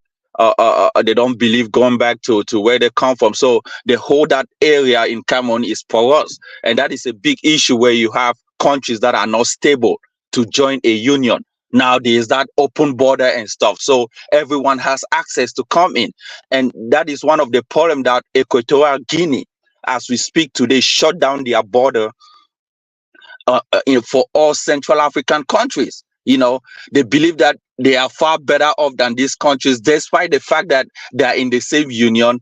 They have never opened their border. They shut down their border at way because they say people are coming into their countries. They don't want people to come in. They are building an economy, and they believe that with people flaunting into their border, you know, it's going to cause problems. At one point in time, they wanted to build a border wall between Cameroon and Equatorial Guinea. You know, I mean, right? I mean, they are in the same integration, yet they want to build some kind of wall, do not want people. And if you go into other West African countries, they also have this problem of maybe majority Nigerians flaunting into other countries that are actually doing well, and, you know, exponentially taking part of their economy. We saw what happened. Let me finish. Let me finish. Look, let me finish. Let me finish. When I speak, I give you a clue of all the blocks that we have in Africa. You have the same thing that happened in Zimbabwe, South Africa. You have it in Ghana, Nigeria, and other countries. You have it between Cameroon and Equatorial Guinea. You probably have it in the East African bloc. You probably have it in North African bloc. So these are the problems that African countries face, if you ask me. So for me, let me finish. For me, it will be. Let me finish now. Let me drop the mic. For me, it will be more easier. It will be more easier for countries to solve problems first. You know, be at a certain standard before they join a bloc. Because if it doesn't happen like this, it's gonna cause confusion between both countries. Most countries are gonna become a dumping ground for other countries in this African bloc, or they are gonna be a babysitter for other countries. Which is not acceptable. Just one second. Let me just interject. Our ocean. Guys, calm down. Yeah. So, Judah, when the EU was trying to expand the European Union, that's the same language the Europeans were using. You know, even in the UK before the expansion, right? They was like, oh, we're gonna get poor. You know, all these people gonna come in and take all our jobs. You know, we need to, limit the, the expansion and stuff like that. But today, the European Union, I don't know if it's not the second or the biggest single market in the world. So, when things like this start, there's so many questions, there's so many, obstacles. But eventually, if everyone, all the political leaders, they have the will to do it and implement the policies, Did you ask yourself why UK? Did you ask yourself why UK left the union? Because UK was getting more problems into it. More the people that were coming into the European Union were instead going to the UK. It's the same like in the East African bloc. Most people that are joining the East African bloc are instead going more into Kenya. It's Kenya that is feeling the pinch. It's South Africa that is feeling the pinch. It's Ghana that is feeling. I'm telling you, the countries that are actually doing well in most of these blocks. These are the countries that feel more the pinch. Judah, do you know since England left the EU, the UK, since we left the EU, our economy has gone smaller. Yeah, the economy has gone smaller. People are paying the price for it. Do you understand? But we are finished. We're finished in the UK. We are done right now. So you understand? You see, if you don't understand what political will is, when it comes to economy, it's all about the stuff like that. When you're expanding, it's all about implementation. If you can do it the right time and the right way, in the long term, there will be short-term pain, long-term gain. Now you just gave me advantages of disadvantage of what you guys are feeling in the UK, but I can also give you advantage, right? That's why the UK have never. That's why the UK have never regretted leaving the European Union because they have. You don't know, Judah. They have not. If they have, they will have joined back. But let me tell you the advantages that they had. What do you mean you cannot just? Let me give you the advantages that they. I will not give you the advantages. Let's focus on Africa, right? That was just an example, but they have benefited more from from quitting the European Union because one, it has reduced the number of people coming into their country. Now they are being accountable. They actually know the number of people that are coming in. Now, I mean, you cannot tell me names before they left the EU right now. So stop there, right there. You was on track earlier. What you was talking about, the way you narrated things, you was on track, but right now you're lost. I think you go back. I mean, you might lose, but what I'm saying is, it's bigger economies in Africa. Calm down, bro. Let me finish. It's bigger economies in Africa that are feeling the pinch when it comes to all these blocks. That was just my point. Kenya, we feel the pinch. South Africa, we face it. You go to Cameroon, you go to Ghana. Most of these countries are feeling the pinch because now people are flaunting into their country with nothing to give on about. I mean, we are all poor countries as well. You cannot compare European Union to African countries. We live in a dependability community. Bro. That is about. Hold on, bro. Can I just say something? I hear you today, Yeah, I think you're describing a short-term pain. You're describing a short-term pain, Jude, which I understand that will happen. But over the years to come, you know, if people make these sacrifices, you know, you will see the payoff. My brother, yeah, you can interject because you were going to comment. Yeah. But first of all, I had a little point to make with you. First of all, I don't know if you watched the news recently. You know, with the Greek Prime Minister coming over to UK, talking about, you know, and give us back our artifacts from the British Museum. I don't know if you watched the news recently. And the Prime Minister of the UK, this Asian guy, has he didn't go. Basically, he didn't turn up for the meeting. So yeah, basically, keep it short. Greeks, they want some of the artifacts back. But the Prime Minister said, you know, he cancelled the meeting because he said Britain believe that it's a law made that Britain have the right to store all the world's artifacts. Judah, it's easy for people to take a swap at Nigeria, right? If Cameroon is so doing well, why Cameroon are also running around like Nigeria is also toward the desert and other places? If Ghana is so doing well, why are they running also everywhere? My point, brother, I didn't even finish my point, bro. Hold on, because it's easy. Because finish, brother, finish. Hold on. When you talk about, why they chasing Nigeria and Kenya, the other guy said, you mentioned why they chasing Nigeria and Kenya. Nigeria have no business, or if you like a hit on Nigeria, nothing. But you said something very stupid. You called all Somali people terrorists. That's what you said, right? No, because it's I had to hold myself. Why if I start talking about your whole race? I said, you know what? You're the reason for colonization and slavery. That's what they call low IQ. Low IQ, my friend. This idiot guy that his country is about 2 square meters. What are you talking about? That they want to even drive their president. But terrorist people that come here to make noise out of this place. I'll be coming for you next. I will be coming for you next. You said what Serelu have no shit. Serelu have no shit. Can I even back bread in Serelu? Your country for Serelu have even no bread. You live as a refugee in London. You live as a refugee in London. You want to hit that Nigeria. Shut the fuck up. If your Serelu has no bread to buy, it's Serelu. Your country is a what? It's all full of forest. There's no development. There's no farm. I'm not gonna be like him, yeah. I'm not gonna be like him. You see, also, I find it funny, yeah. Come and be talking about Nigeria. Come and be talking about Nigeria. It's all food. You're fucking old food. Your country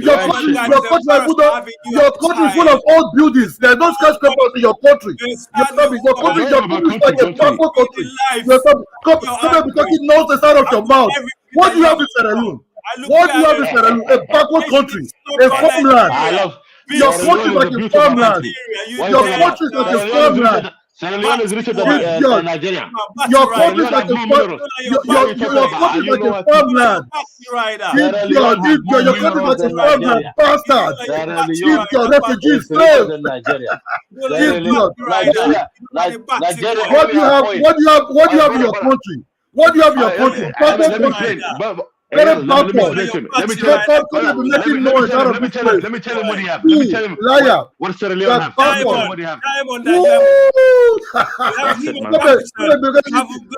We educate. Since the guy has to do it like this, let's overtalk him, yeah. So since the guy saying let's talk about what Sierra Leone have. Let's compare. Go on, man. What do you mean they have nothing? They have way more than you. All you have is oil. Sierra Leone, they have oil. They have all the minerals on the world. Every mineral. My village is Sierra Leone, they have oil as well. What do you have, man? What do you Nigerian have? You have 200 million starving people. Hungry people. 200 million, bro. It's not a joke. Go to Sierra Leone and show me skyscrapers there. Go to Sierra Leone and show me a skyscraper in Sierra Leone. Go to Sierra Leone and show me a skyscraper in Sierra Leone. There's no one to skyscraper in Sierra Leone. It's a backward country. It's a rural country. It's a poor country. It's a poor country. There's nothing there. That guy talks about. Hold on. The guy talks about, and you immigrant, yeah. Nigerian people come here at 40 years old. They say they're 26. They will say they're 15 years old. Show me Sierra Leone TV. That's pedophilia, my friend. This is pedophilia. How do you come to this country as 30 years old and you say you're only 16? How you come here? Man. You come here, you say you're 16. And you're 36. 36 years old. Going back to high school. How does that make sense? 36 years old. Going back to high school. You know, go back. That's for Nigeria, you know. And build your country. Leave England. Go back to your country and build your country. You Brother, idiot. the age that Come talking nonsense out of his mouth here. Show me this guy's paper in Sierra Leone. All buildings, third country, nothing to show up. You know, two guys wanted to take over your country, drive your president. You for run to Black America by giving them passports so that they can help you to build your country. No shit in your country. Even Black Americans are not even building it. After Black America received the passport, they're not coming back. Because your country is nothing there. All is forest. Nothing. Come here, be talking nonsense out of his mouth. If you're jealous of Nigeria, lick your ass. Bastard, you know, please, the Indian man is coming to take his house renting from you. This not today again. Bastard. Okay, when they just Nigeria, what is in Sierra Leone? What is in Sierra Leone, bastard? Come here, be talking about Sierra Leone, backward country. If not Nigeria, Sierra Leone would have been dissolved long time. It come here, be talking about Sierra Leone. I've seen Sierra Leone backward, but even my inner village are more better than the whole, even the capital. Freetown, not in India. There's more poverty in Nigeria. There's more poverty in Nigeria. There's more poor people in Nigeria than Sierra Leone. That is 180 million poor people in Nigeria. You forgot nothing. You know, let me face this idiot, this fool. Let me be talking nonsense out of his mouth. Caterpillar, Nigeria Caterpillar will not even able to revise this. Nonsense. Nonsense. You have nothing. Your country has not. You are the one who have big mouth. If your country has something that will listen to you, go to Sierra Leone. Nigeria that bans there. Nigeria are only known for slavery and colonization. That's what you're known for. You bring the white man and you sell your own people. That's what Nigeria is known for. You sell your own people and you bring the white man. You have is run by Nigeria. Nonsense. Nigeria, you're selling your own people. The whole world knows this, man. Even the white man, they say we don't want to pay reparation because of you guys. You're selling your own people, man. That's what you're not for. Hey, what do your country have? Hey, jungle African. Relax. No slavery, man. No slavery. Relax. Let's be civil. The talk isn't about Nigeria. Relax. Let's talk about EAC in Somalia. Come on, y'all. Let's back to what I'm saying. Yeah, bro, that's why I'm here. An attention span. That's the problem. Yeah, hold on, man. You're American. Don't come here with that. Hold it. So I'm saying, yeah, that's my main point. That's why I'm here. You know, back to it because there's the brother from Nigeria. He turned and the Nigerian people do this all the time. They turn the whole thing, the talking point to Nigeria. You know what I'm saying? They think the whole of Africa belongs to Nigeria. You know what I'm saying? That thing we have to lay carpet. Brother, you ain't shit. We don't watch Nollywood. We don't care about Nollywood, man. I don't care about Burna Boy. Nobody listen to Burna Boy, man. Fuck Burna Boy, man. It's all jealous. Talking about, man. Man. We don't listen to Burna Boy. Let me finish this fool, yes. This bastard I'm going to offer. He move everywhere. He lies. Relax, Olga. Please. Even Somalis that are fucking war. Shut up, man. Brother, you know what this guy said? This low IQ Nigerian, he said, all Somali people are terrorists. He said we all terrorists. That's what I'm saying. The boxes all Somalis are terrorists. You're coming to be making noise out of this place. Brother, you used to carry water on your head, man, from the river, man. What are you talking about? It's not Nigeria. It's not Nigeria already part of Sierra Leone. What does Sierra Leone have? You drink river water, man. No, somebody be talking nonsense. What are you talking about, man? You drink water from the river. You can't tell me shit, man. Who's ready plane? Who's ready helicopter for Sierra Leone? Able to move? Nigeria. Nigeria. Who gives a fuck about Nigeria, man? Always Nigeria, man. Nigeria is Sierra Leone. Backward bastard. You know, country that transfer people around. Shut Idiot. up. Come here before you know it's out of your Shut your mouth. mouth. Rural country. Nigeria, Nigeria. No job, You're not fucking nothing to monkey, show bro. for it. You're a fucking You know, monkey. come on, go back to Chiche man, Chiche man style. I'll give you I eat him a Chiche man style. You know, Hey, Eat a Chiche man style. Idiot, It's bastard. Nigerian. Kid Ola. Idiot. Noise out of this place. Kid Ola. He's a Nigeria. bombardier fool. Kid Ola. Chili What Kame. about the topic? Go and shatter them. Shut your mouth. I'll give you a backhand. You cannot defeat Nigeria. Nigeria will always defeat you. You cannot My defeat friend, go. Hey, Al. We Al, defeat don't make Nigeria, this- man. Don't make this more chaotic. This Yeah, is but he chaotic started this, enough bro. of- This fool, this illegal and American, refugee, what's it called? And these Nigerians, they come to the UK, they say they're 16 years old when they're 46. They want to go back and touch little school children, Pedophile, man. They want to go and fucking study with kids. Al, what do Mafia and Ma? What do Dwayne? Relax. Yeah, relax, everybody. Let's get back on topic. The point, man. What I was saying, because this guy, bro. Don't mention, let's not start this again. What I'm saying, bro, Somalia doesn't have the leg to be joining some federation or unit, like people were talking about earlier.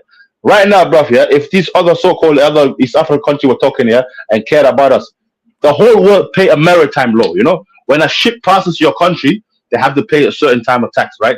Somalia, more than 60% of the world trade, go past Somalia. Any ships coming from Europe going to Asia, going through the Somalia, the Red Sea, back again. But because they call us a nation with no government, nobody bothers, my friend, to pay our tax. In fact, people are there. You see, Kenya and Tanzania and these people, nobody cared when the Western world was polluting our water with nuclear and waste, nobody cared.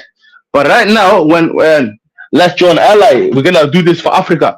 You guys don't even care about Africa. Look at Kagame. Kagame, that so-called Pan-African leader, right now has signed an agreement with Britain to bring illegal migrants over. Bro, we saying who can we trust at the moment? Kenya, we can certainly not trust Kenya at the moment because we know how it is. When the king came to Kenya, King Charles, you lay red carpet. You know what I'm saying? In fact, the guy, you accept a fake apology of him saying, my people killed your Mau people, This is what we're dealing with, bro, And then, man, this is what we're dealing with. And we know, last point. We know, my last point, 2 second point. If you don't understand, my point, Ethiopia. Now, I just want to say Ethiopia. Ethiopia has hated Somalia for the last how many years? We know this, so we cannot trust nobody. Let me just make it. Jesse, I'm sorry for using that word, man. I wanted to talk on stage. Yeah, man. Don't do that, man. I'm very sorry, bro. You understand? No problem, man. Yeah, I didn't want to use No, that's it, bro. And I apologize, bro. You know what it is? Yeah, go on, man. It's not a problem, bro. I just see it as in the West. This is the West. They turn us against each other. You country are like this. Nigerians are like this. Even me myself, I end up saying something about Nigeria, and it's something the West has taught us. Somali people are known for this. Nigerian people are known for selling their own people. That's what they have taught us. But we need to stop doing that, bro. We need to stop doing that. That's what I'm saying. You made an interesting point that I'm gonna expatiate on that point. You made a point that Rwanda is bringing in immigrants from the UK, and this is a bigger issue because when you form it's the biggest issue. Yeah. Let me finish. When you form a bloc, decisions that you take as a country, it does not align with you anymore. You have to contact your bloc because when immigrants come in, most of them are not only going to stay in Rwanda. Can someone mute? No. There's a lot of noise. There's a lot of background noise or something. When you have immigrants coming into Rwanda, at some point in time, most of them are going to move into Kenya and other neighboring countries. And we all saw this in Ghana. When Ghana called for the year of return and most blacks or African Americans were coming into Ghana, right? The money that Ghana was making out of these immigrants, Ghana was benefiting a lot from these immigrants. But when the somebody's making noise, man. Ghana, let me finish. When the African Americans come into Ghana, somehow they now move into other countries because they have gotten Ghanaian or Sierra Leone citizenship. Now they have spent most of their money into these countries. Now when they move into other countries, these countries do not benefit. They move into Benin Republic, into Togo. These countries do not benefit, but the countries that benefit more is Ghana and maybe Sierra Leone. Now that is a bigger issue because you receive these people, you have taken most of their resources. Now they want to move into other countries, but they are not giving back to their country. That's a fact, brother. Thank you for mentioning that. Yeah, 1 second. Let's brother, that guy, he's very important point, man. I ask the question. Dr. R, what's good? Welcome to the panel. Somalia is officially joined EAC. What's your thoughts around it? And then we'll go around again. Mixed. My thoughts are mixed. Okay, so do you think it's better economically, at least, for the nation? Well, to be honest, I don't like the idea of the EU, and I'm not a fan of the bloc if it's economical. And the country was not even ready to join such unions, let alone any other unions, without going through a long process. Okay, I'm gonna speak about the economic part in a minute, but I'm gonna pass the mic on. Okay. So yeah, so shout out anyway. So I wanted to get some commentary from the Somalis like Asgeti and Dr. R first. And both of them have mixed I think Asgeti is pretending to be negative, but he's a Kenyan, so you can't trust him. He's a Kenyan. Bro, no, bro. Right? It's not that, man. What I'm saying, bro, I'm just making it short. You Kenyan, what have you actually done since 2014 being into Somalia? Okay. So right now, brother, no, what I'm saying, we cannot start paying our tax money, we need our money to build our own nation. We cannot start paying for the whole of Kenya. Yeah, but you get like when you and the most important point, brother, sorry to interrupt, because I don't want to forget this. Now, since these refugees are coming into Rwanda, they can go anywhere they want now. They're gonna get straight away stationed, and they're gonna get stationed and citizenship of Rwanda, right? They're gonna have that travel document, whatever. That passport, they can go into Kenya. They're gonna be a buffer class, brother. Remember, these people are gonna be buffer class. They're gonna be buffer class. The African are gonna be lower class. This is just tactics to keep you down. Yeah, let me clarify what you just said. So basically, guys, a history here, right? The UK government has been trying to kick any refugee or asylum seeker into Rwanda automatically. You arrive, you get shipped to Rwanda. However, the British court said, hey, hang on, this is wrong. Rwanda is not a safe place. So what the British government is doing now is they're guaranteeing that these people they're going to get Rwandese residence permit, meaning to make Rwanda a safe place basically means Britain and Rwanda are doing a deal right now. So that means once they send these people to Rwanda, they will get Rwandese permanent residency. They will not be aliens in Rwanda.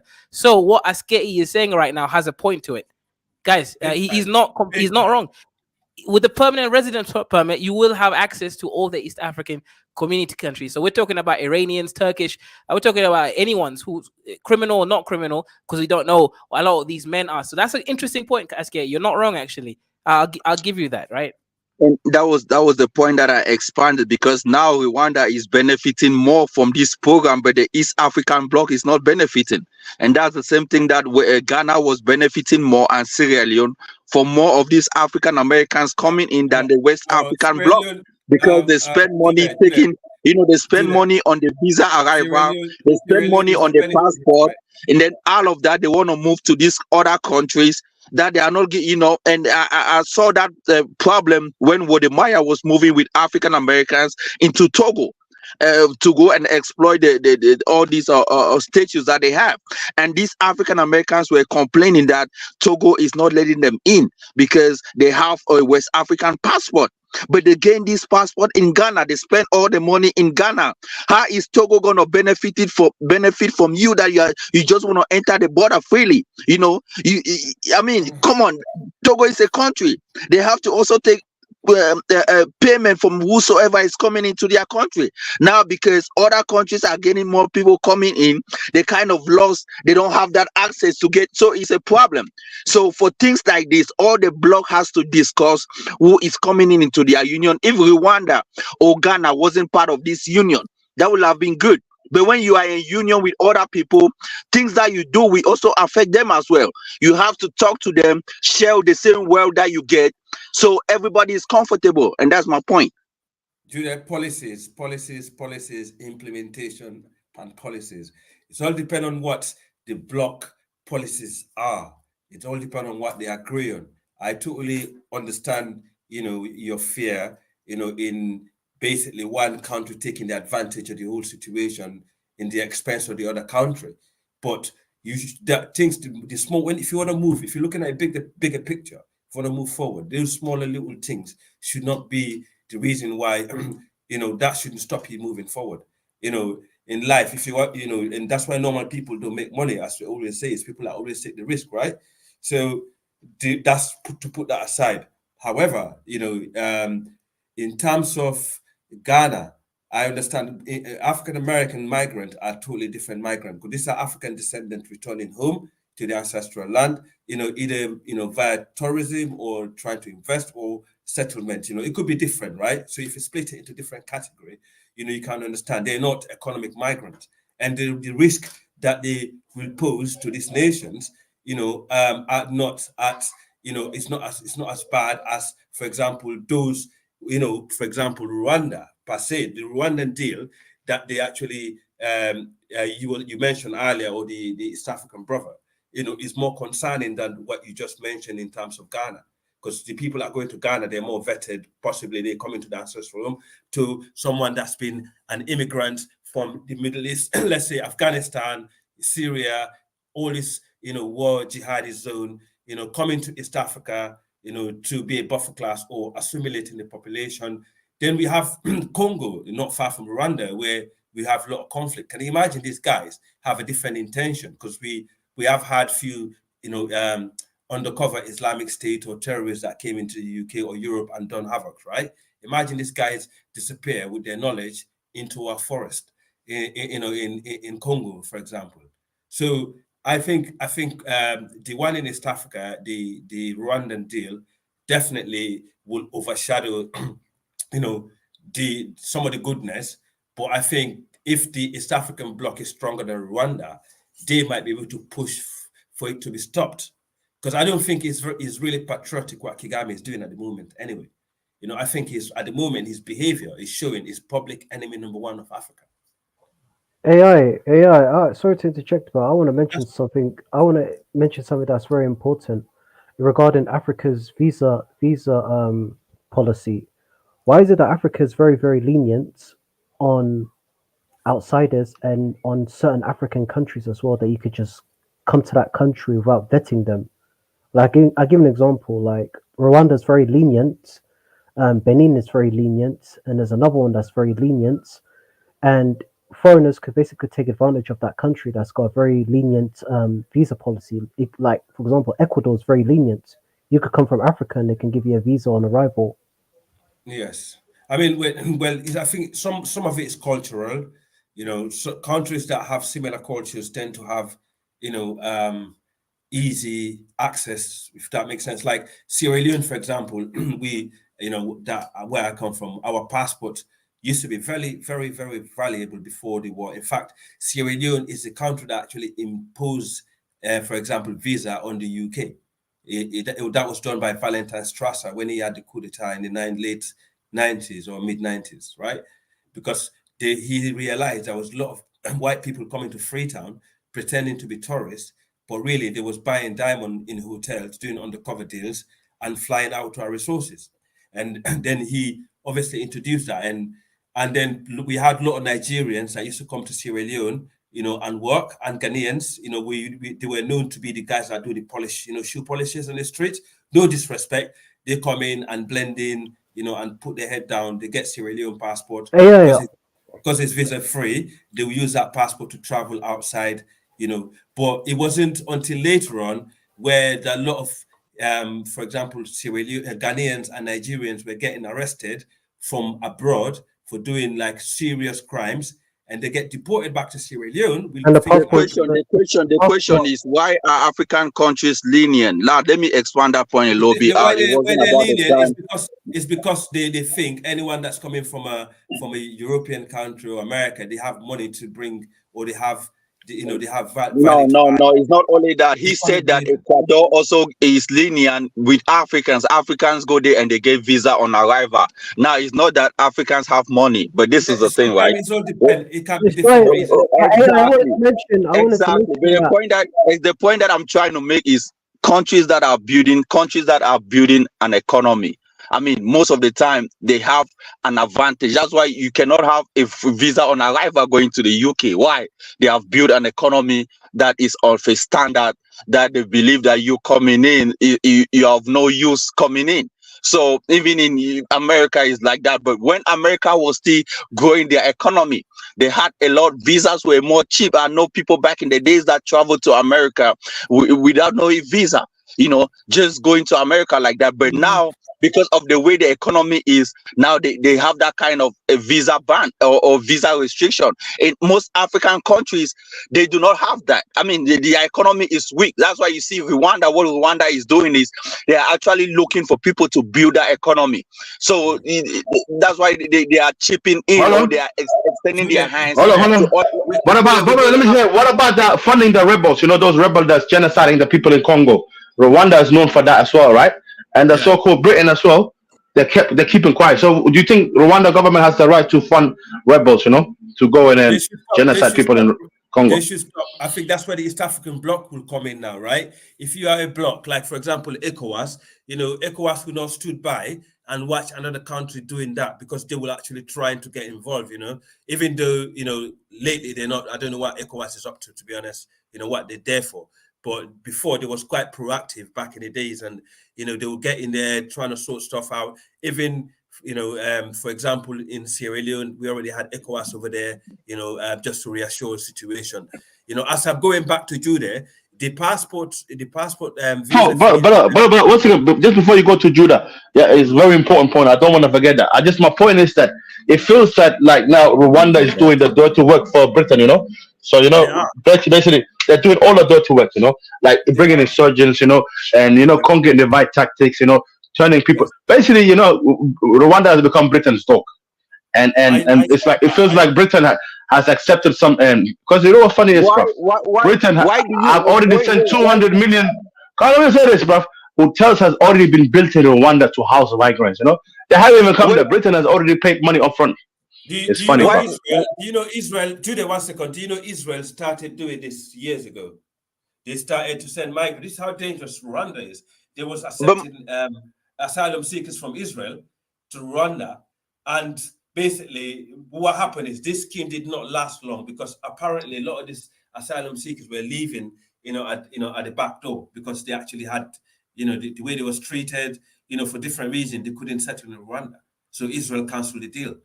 So I hope that will be the case with the new deal with the UK, where they will come to Rwanda and say, what, I just want to. No, but bro, this is just a main point. Don't you think that a local Rwandese people are gonna do some madness to these refugees? You think local Rwanda are gonna watch a British person, an Arab person or an Albanian person from Europe come there with money in his pocket, eating well every day, being housed in a nice hotel, while his own people are suffering? You think?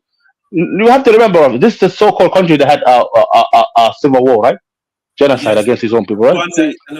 So state, I think Britain are trying to do this, mate. They want Rwandan people to fight each other again over migrants, Yo, quick. Let me add something real quick. I haven't talked yet. Of course. I don't know if Kaizo's there, but this is a hypothetical, right? Can't they vote on like a temporary moratorium on the free movement of people within the community? Can't that be done until you figure out? Because right now we know that Rwanda's economy is propped up by foreign aid. 70% plus of their GDP is, pretty much, I think, foreign aid. They don't supported. produce anything. They've got no real financial. So really, this is the first test that you can put. This can be the first real test of the power of the bloc at the moment, if they can kind of force Rwanda on that issue. Yeah, so You know, you're so making a good point. So right now, basically, the Rwandese government was not going to give them residence permits, right? However, after the British government, or no, sorry, the British court system ruled that it's basically Rwanda is an unsafe place to send refugees. The guy Rishi Sunak, right, that Indian, whatever is Kenyan or Ugandan, he stated that he's basically saying, listen, we'll just change the laws. We'll make sure that Rwanda is safe, aka the moment they get there, they get resident permits. So so that's now the issue. So we now have to be dealing with what the United States government is trying. Sorry, British government is trying to do here. And yeah, you're right. I think it's a good pressure test. But are we good enough for that pressure test yet, though, Flexed Up? Because here's the thing: Kenya takes someone like there's a lot of Eritreans here. There's a lot of Ethiopians and other kinds of Africans, right? They're all here. But the issue is these people obviously stay with their communities and they don't really commit crime, right? Let's be honest. The Nigerians, but they add to the economy. So even the crime that they commit, they do it on the down low. But when you have a lot of, because again, we might just be bringing what do you call that? Those guys? Is it Iberian? No, not Iberian. Those niggas in East Europe. What's their name? Albanians and stuff, right? Who might start bringing? Yeah, we don't want like actual drug gangster stuff. And the Kenyans really. Yo, at this point, can't you just throw them in workers' camps? Like, I feel like you guys are thinking too. No, we can't do that because and I feel they like came with the European law, my friend. They came in with the European law. Like, if they're gonna come in and they do something I don't like, I'm throwing them in a workers' camp, and they have to produce more than they consume. You can't do that, brother, because they already signed an agreement with Britain. Reason even why? No, hold on. I just wanted to understand this. It's a very important point. Britain has signed a paper saying it's unlawful. Women are unlawful. It's kind of dangerous to house migrants there. They're even saying this. Any hints that it might be dangerous for migrants, they will bring them straight back. But it's a lie, right? Yeah. Right now, Rishi Sunak, he's trying to go behind everybody, change the law, and these refugees will never come back. They will never come back, man. Here's the thing. Here's the thing, though, right? Like, okay, we got to think, and then Dr. You asked a question or a point, but basically, what we got to be worried about is a class law action suit. So imagine Rwanda is unsafe, or let's say they create somehow these migrants decide to make themselves unsafe by causing trouble so that other people hate on them. Then they can sue the UK government by a class action suit, right? All together and say, hey, look, you brought us here, you got to compensate us, and you got to also take us out. So this whole thing is definitely weird, and Rwanda is doing some crazy stuff right now, man. They're just opening up themselves like Western Djibouti, man. They're literally the whole of Africa right now, man, and that is dangerous. I'm trying to see the. Go ahead. Wait, hang on. Let's Dr. Go ahead quickly. Two quick, Dr. Kaiser, what do you think of? Do you think visa restrictions should be imposed on certain people from certain regions, certain countries from certain regions, if you're going to go to another region of Africa? And second, what do you think of Kenya Airways making direct flights to Somalia in February next year? Oh shit! Okay. Oh my god! Yeah, so back in the days, I remember. Oh shit! But bro, it was already. Hold on. Oh yeah, Kenya Airways. You're right. But before it was Dollar Airline and the Kenya Somalia Airline. You're right. Yeah, but why did it? I want to know. Why did it take? Like, there's already like Somali-owned airlines that go from Kenya to Mogadishu every single day. Yeah, but Kenya Airways they're not in the market for 30 or 40 years. I tell you, brother. I tell you now. The plan, this East African, what their plan they have for Somalia is they want to turn Somalia into the biggest tourist hub, of East Africa. They're gonna scrap all of these things, Kenya, Ethiopia, all of these names. They're gonna scrap it, They're gonna turn Somalia into like a holiday 5-star resort area. You know what I'm saying? But Kenya is gonna be the economic. Kenya is gonna be the economic hub. Ethiopia, and Kenya. I can see the potential in that. Potential, and this is what there is. But guess who's gonna suffer, brother? The Somali people. We're not gonna have that name called. We're not gonna be Somalis no more. We know we're not long. We're gonna be. They're gonna say we all East African. We need to wipe them out. Yes. So basically, we just undermine our own culture and our heritage. We have nothing left. No, Somalis don't have money to create local cultural institutions to preserve it. Like, come on, like I just feel like y'all think too problem oriented. No. Y'all are Joe Biden. Your president, Joe Biden. Ask your president, Joe Biden, why is he in Somalia?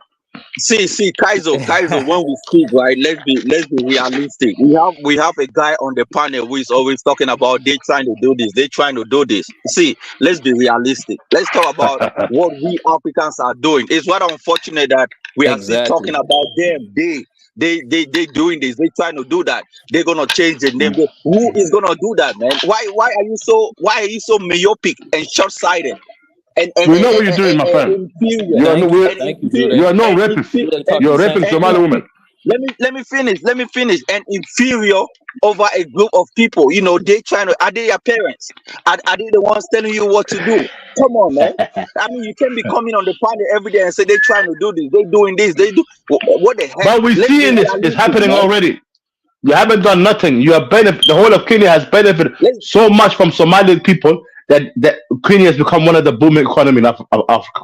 If it wasn't for us, Kenya would be under. They will be under Uganda. They won't even have. They will have less money than Uganda. Same thing in Uganda. Oh, but you like to use our money. Now, why don't you want us to invest back in our own country? You know what we've done for your country, you know? You know what I'm saying? Why do we have to be part of something? Let's at least give us 60 years, bro, to invest. You live in the white man's blossom, and at the same time you say they're doing this, they're trying to clean. Move back to Somalia. If you have all the power to do that, move back to your own country. My friend, are you gonna vote Democrats this year? Democrat. Joe Biden. Instead of talking about they doing this, move back to your country and protect yourself from them. If they were bad, you wouldn't be in their own country. Come on, man. You coming next? How many refugees is Rwanda even taking in? Is it even enough for us to no really even be making? Hundreds of thousands, brother. Hundreds of thousands. Wait, Africans not refugees. Are you not living in the white man's country? Africans not refugees in Europe. So what makes the refugees in Africa a different thing? The guy lost it, man. Come on, man. I feel like there's guys, the only problem that I have is Wait, Kaiser, we need your attention. 1 second. Yeah. Look, guys, Julie has a good point, right? Because we don't even need that to be so much flexed up. You know, technically refugees. The issue is you just need a handful drug kingpins to come to start throwing heroin into the nation. The only problem that I have is that they have. No, you think it, Kaiser. You want to turn Somalia into Mombasa, right? Mombasa, they have to consult the block because they're in the same block.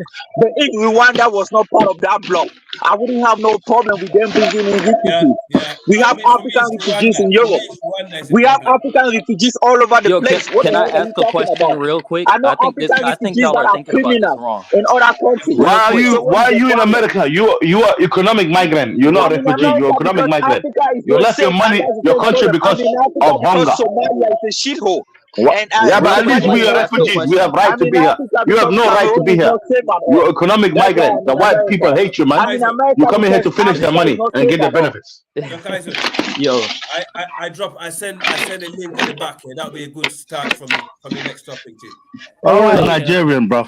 Let me ask y'all a question. Niggas, you know? So would these refugees, if let's say Rwanda wasn't a part of the bloc, would these refugees have the ability to get into the surrounding countries? Can they just bribe? Yeah. It's a law, brother. Yeah, they can. Yes. Don't let nobody fool you. Yes. Let me finish now. If Rwanda wasn't part of the bloc, no, the yeah, Julie, finish quick, and we can go around. Can someone mute, man? What the hell? This guy live in Europe and his whole mic is all fucked up. Mute, man. My brother, come on, man. We underneath Julie. Who is that? Is that me? It can't be me, man. You, man. Shut up, man. What the heck are you doing, man? Brother, you used to carry water from the river. 10 years ago, you used to carry water from the river. Don't tell me about no refugee. Because I got a question. Man, you shut up. You can't be on the panel. Don't you remember you used to fetch water for your mom and dad from the river to take shower and cook food? Okay, brother. Let Julie finish, please, and then we can move it on. Thank you, brother. Thank you. Yeah, go on. Now, if Rwanda wasn't part of the economic East African community, right? Them having the refugees will have been great because now the refugees that are coming in are aligned only with Rwanda. They are aligned. It means that they are having if they are having a citizenship in Rwanda or they are having a green card from Rwanda, it's only around Rwanda. now because they are now in a community zone where every citizen or every refugee that is coming into any part of that zone have the right to also move into other East African zone. Now, but if they weren't part of that zone, all those refugees will be only in Rwanda. And that is the issue that I have a problem with. But I don't have an issue where the immigrants are, no, I don't have no problem with it, because Africans are also refugees in other people's country, and we are also criminals in other people's country when it comes to refugees. And that is my only issue. Go ahead. And let me add a We are question, we right? already we Real we, quick, we are real economically quick, fucked real as quick. well. We're economically Real fucked quick, as well. Don't forget I'm that. trying to respond to Jude. Real quick, brother, please. So I'd like to challenge Jude's logic a little bit, right? Um, I could assume, like, especially if you're talking about drug kingpins as an example, they can get into the surrounding countries even if Rwanda wasn't a part of EAC, you know? So what I think is potentially the other EAC members have more leverage to deal with Rwanda on that issue, rather than if Rwanda wasn't a part of the EAC, and they could still potentially deal with that issue of having, migrants that are potentially, unsavory.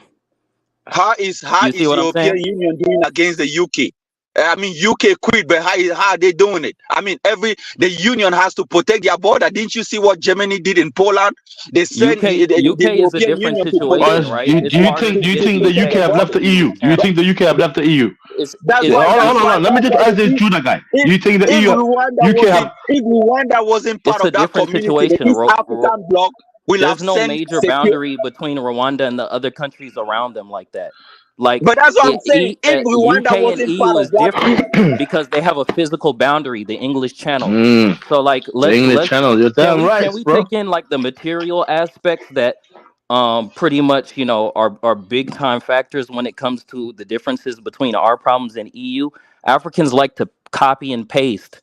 And you can copy and paste in a lot of instances, but this instance is not necessarily one of them.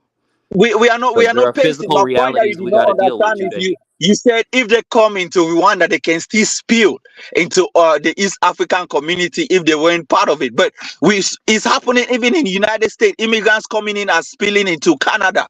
It's the same thing. You are the one in that union. You have to protect yourself and maybe send security close to the border. The people that are not in your community. So I mean, even if they spill, you are the one to blame because you have to build a buffer. A security, build a strong security to protect your own citizens in that community. Spilling is always going to happen, but you have to protect No, yourself from it. so I did say that, but I said the more important point is that these people will come in automatically. They're gonna be a buffer class than African citizen. You know what I'm saying? They're gonna be a higher class. They have a better education. They have a better understanding.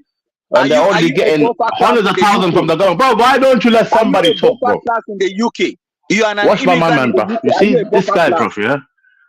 You see this guy, bro? Yeah? He's not here No, to you do the same dialogue, thing you know? in that community. Yeah, you want to It's stop. personal for him, my friend. This guy is an Illuminati agent, you know? Oh, are He you works with the seeing the government. white man as more superior? Are you seeing?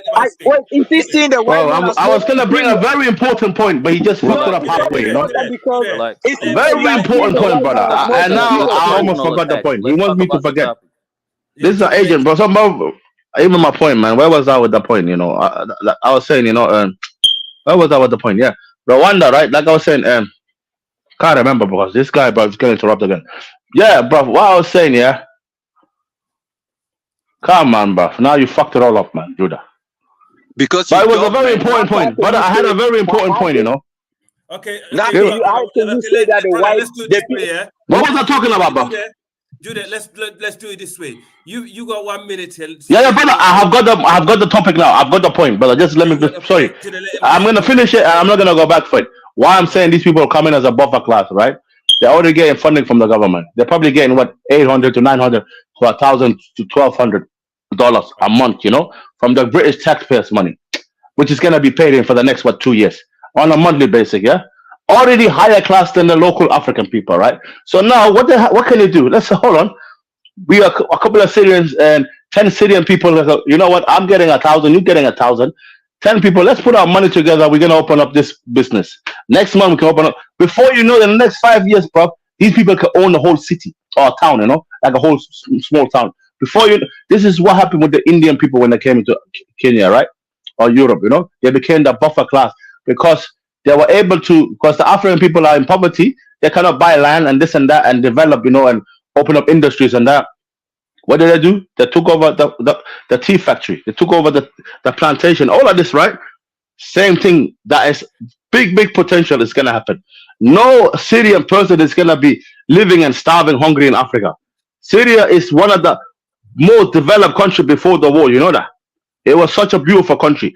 You think a Syrian we just sit back and not think, you know what? Let me just open up a couple of hotels and before you know it, I'm a multi-millionaire. Can That's what's going to happen, bro. You're going to see some rich refugees walking around. What stops Rwanda? Like, think about real quick. What stops Rwanda? This is just a question for everybody. What stops Rwanda from just pocketing the money and allowing these immigrants to flood to their neighbors? What stops that? Ooh, okay. You see what I'm saying? They signed the agreement. They signed a refugee law. What I'm saying They're part of a refugee law. That's why I'm talking about EAC. No matter what, Rwanda could have had. No matter what, Rwanda has the incentive to allow them to leave. So that's where the EAC comes in place. You have to put pressure on the country. You have more leverage to put pressure on the country. See, y'all are. I'm trying to make you guys think about this differently. Please, people. Okay, that's a good point. So EAC you made a good point, and that'll be the point that I'll be making. That I think this is a bit tacky. Let's have an intellectual conversation. You're talking shit. Have a good conversation now, please. But you know what? I will say this. I said that was the point I was making. The buffer class, right? These refugees, because they are smaller groups. Okay, let me give you the context, right? If you go to Kenya right now, right, you go to if you go to Eastleigh's developing fast, but people are not that rich. You go to Parklands, right? You're gonna see a lot of rich Somalis there. Why? Because a lot of them did come to Kenya. I don't mean the Kenyan ones. The ones who came in recently, they put their money together and they do business, they invest, and they start building together. Right. So minority groups always, most of the time, especially, you know, from specific communities, they come together, they band, and they will create a buffer class where they'll be richer than the average local. And now we don't know how that's gonna, you know, take things. But yeah, we don't even know how that is gonna end. But that was the same point I was gonna make, because I mean, he's saying that they are coming in. Where are they gonna be spending their money? In these African countries. Now, if they build a buffer class, don't Africans do the same thing? When Africans travel in Europe, don't they do the same thing? They put their money together and buy gas stations and they run it. I mean, come on, man. Africans are in poverty, bro. They're in poverty. And short-sighted. That's why we cannot go. Come on, bro. I mean, how long are we gonna be dumb to see that this is the only problem that I have is Rwanda is in a union with other East African countries, consortia, neighbor. If they weren't, it would have been an advantage for Rwanda than even a disadvantage, and that is just it. Well, I think most of them will flood into Kenya anyway. That's my take on it. No, brother, not necessarily, brother, not necessarily. But think about it. Rwanda is getting so much help from Britain, you know. Kenya is more multicultural and they have more Asian. But what about Britain, brother? Britain has opened so many corridors for trade with Rwanda. They'll probably go to Tanzania or Kenya because the issue is the market. No, brother, you don't understand this, brother. Import, export. You have to understand this. Hold on. Sorry to interrupt you. Just 2 seconds. Rwanda has opened so many corridors. Britain has opened so many business opportunities for Rwanda. That in fact, Rwanda, yo, brother, that's what I'm saying. These people are probably going to be working. They're going to be they're going to be owning some mines and that. That's what I believe. They're going to be sending raw materials. Can I say There's no mines in Rwanda, man. That comes from Congo. Go ahead, yeah. Like what you said about Kenya and Tanzania having more markets than that, that's true. But Rwanda, there's bloody nothing in that country. Like, why would any Somali even go there apart from setting up small businesses? No, but it's true. There's nothing there. It's a landlocked country. But brother, a Somali refugee, don't you think he's just gonna go back to Kenya or Somalia? If Somali person is gonna be put on that plane back to Rwanda, which we know, that's gonna be all type of people. That's gonna be Sudanese, Ethiopian, all type. You think Somali people is gonna? Can I say? I think if I was a Somali, I would go to Rwanda, bro. You're getting 175,000 pounds. Let me answer his question. Okay. this is potentially how it could benefit Somalia, right? Somalia doesn't have the reputation. You can leverage Rwanda's reputation. You can use Rwanda as a jump off point to sell your goods. You have to think about the Somali merchant class. Yeah, but I understand, but And I'm you have not. to demand something from your merchant class. If you make this contract, there has to be some sort of social contract Okay, so between flex out. Somalis and the merchants. Yeah, so let me give context. The issue with Rwanda is they're a landlocked country. They don't have financial banks or services, so they're not like doing anything in terms of money transaction. And also, there's no actual real economy. So, if you go to Kigali right now, here's the issue. You know how like in Africa, you go to Somalia, Ethiopia, Uganda, Kenya, all these countries, even Nigeria, Ghana, you see women on the street selling something. You see men selling. There's actual business, right? Trade and barter and all that stuff all over the street. Rwanda doesn't even have that. Rwanda thinks it's a first world country. Literally, for you to get a hardware store, you have to go to a specific area where they only sell a hardware But product. that is good. Are you serious, Yeah, brother? but it has the That is international good. reputation Come on, and the pull Kaizo. with the West, you know, so you No, kind of can leverage that. that's not good because for Africa, you need to allow people like Dusties to do business. You No, can't just have Kaizo. Kaizo, that is not. Come on, man, Kaizo. Why are you trying to? People are changing for the better, bro. You cannot be using some kind of you can't, Judy, you can't change if you don't have an economy. So, brother, Kaizo, That's that. Kaizo, And we need a free market economy in Africa to move on from this shithole. Basically, let me make this point, Kaizo. Let me make this point a little bit, right? Switzerland is a landlocked. Let me finish. Switzerland is a landlocked country, like Rwanda, right? Switzerland depends more on public tourism, and I think Rwanda is building that tourism. Rwanda is building that tourism community, and for you to build a tourism community, you have to have a security, a top-notch security, and Rwanda has that top-notch. There's nothing to see in Rwanda. You see, people come there, see the nice clean sea, they don't never come back. If you go to Somali beaches, hang on, Jude, go to the beaches in Mogadishu. Rwanda than Kenya. Do you know what? Jude, it's one of those things. I want to go to Rwanda than Kenya. Do you know what? Wait, hang on, Jude, listen. I heard the women are beautiful, man. They have beautiful women. Okay, they don't want to be like Gambia or Mombasa. Okay, let's not make it into a. But look, Jude, go to Mogadishu right now. Yeah, look at the beaches, the nicest white sandy beaches. The sky is perfectly blue. It actually looks good. You want to come back over and over again. Go to the Kenyan National Park. Go to Tanzania. Right, all these countries have something that's diverse. It got great. Rwanda is just a tiny little. It's not even a country. It's like bro. Kajiado, where I am, right? I live in Masai County right now. The economy of Kajiado is better than that of Rwanda. You realize that? You're right. Rwanda when it comes to economics. Can I respond to you? Moktano, yeah, Kaizo. Rwanda is like Moktano, yeah. It's like Ishielo. It's like Meru, Meru County. No, size-wise, it's tiny. Isiolo is much bigger. Isiolo County is bigger than Rwanda. I can prove it. Rwanda is not even. But bro, my point, brother, I'm leaving. Very important point. Do you think because we all know, yeah, Kagame came because of that war, right? Husi and Tutsi war, right? And he was part of the oppressed people, right? And funny part as well, you have to understand, like Kaizo keeps saying, Rwanda is still getting paid the genocide money. So my point is, brother, now the other clan that went to war with them before, you think they're gonna let this slide? They're gonna say, you know what? This guy's been in power for too long. Now he signed paper with Britain. We're using our own military to go and oppress people in Congo. He brought in some next refugee and they're getting paid over $1,000 a month, and they're living on very good hotel rooms. Do you think, brother, countries cannot accept that? Go on. What do you think about that, bro? Man, and just a breeding. They can't just breed another genocide again. You're asking a question that doesn't make. I mean, that you call that a rhetoric question because it need no answer at all. But I will respond back to Kaizo. What Kaizo was talking about, how Rwanda is so small. This is the thing, right? Most people, when they travel, they are looking for a safe haven, a country that is safe, and a country that they can easily do business with. And you could talk about business tourism, a safe tourism and all of that. I mean, why would I travel to Somalia or Kenya? No, I will travel to Rwanda because it's easy doing business. In a day, you could actually register a business and start it.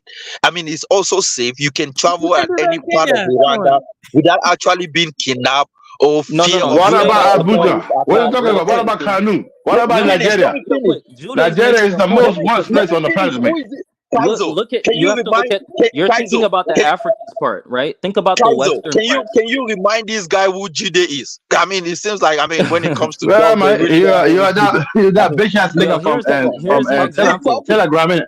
From Here's an Telegram. example. When people go to resorts, especially Westerners, they don't leave the resort. They stay around like maybe a mile Yeah, that's radius true. or two of the resort. So we have to think No, about the no, no, patterns you of don't. the. Are you in Africa? That's Have you correct. watched a lot of so when you tourists go to Kenya, they don't leave their resort.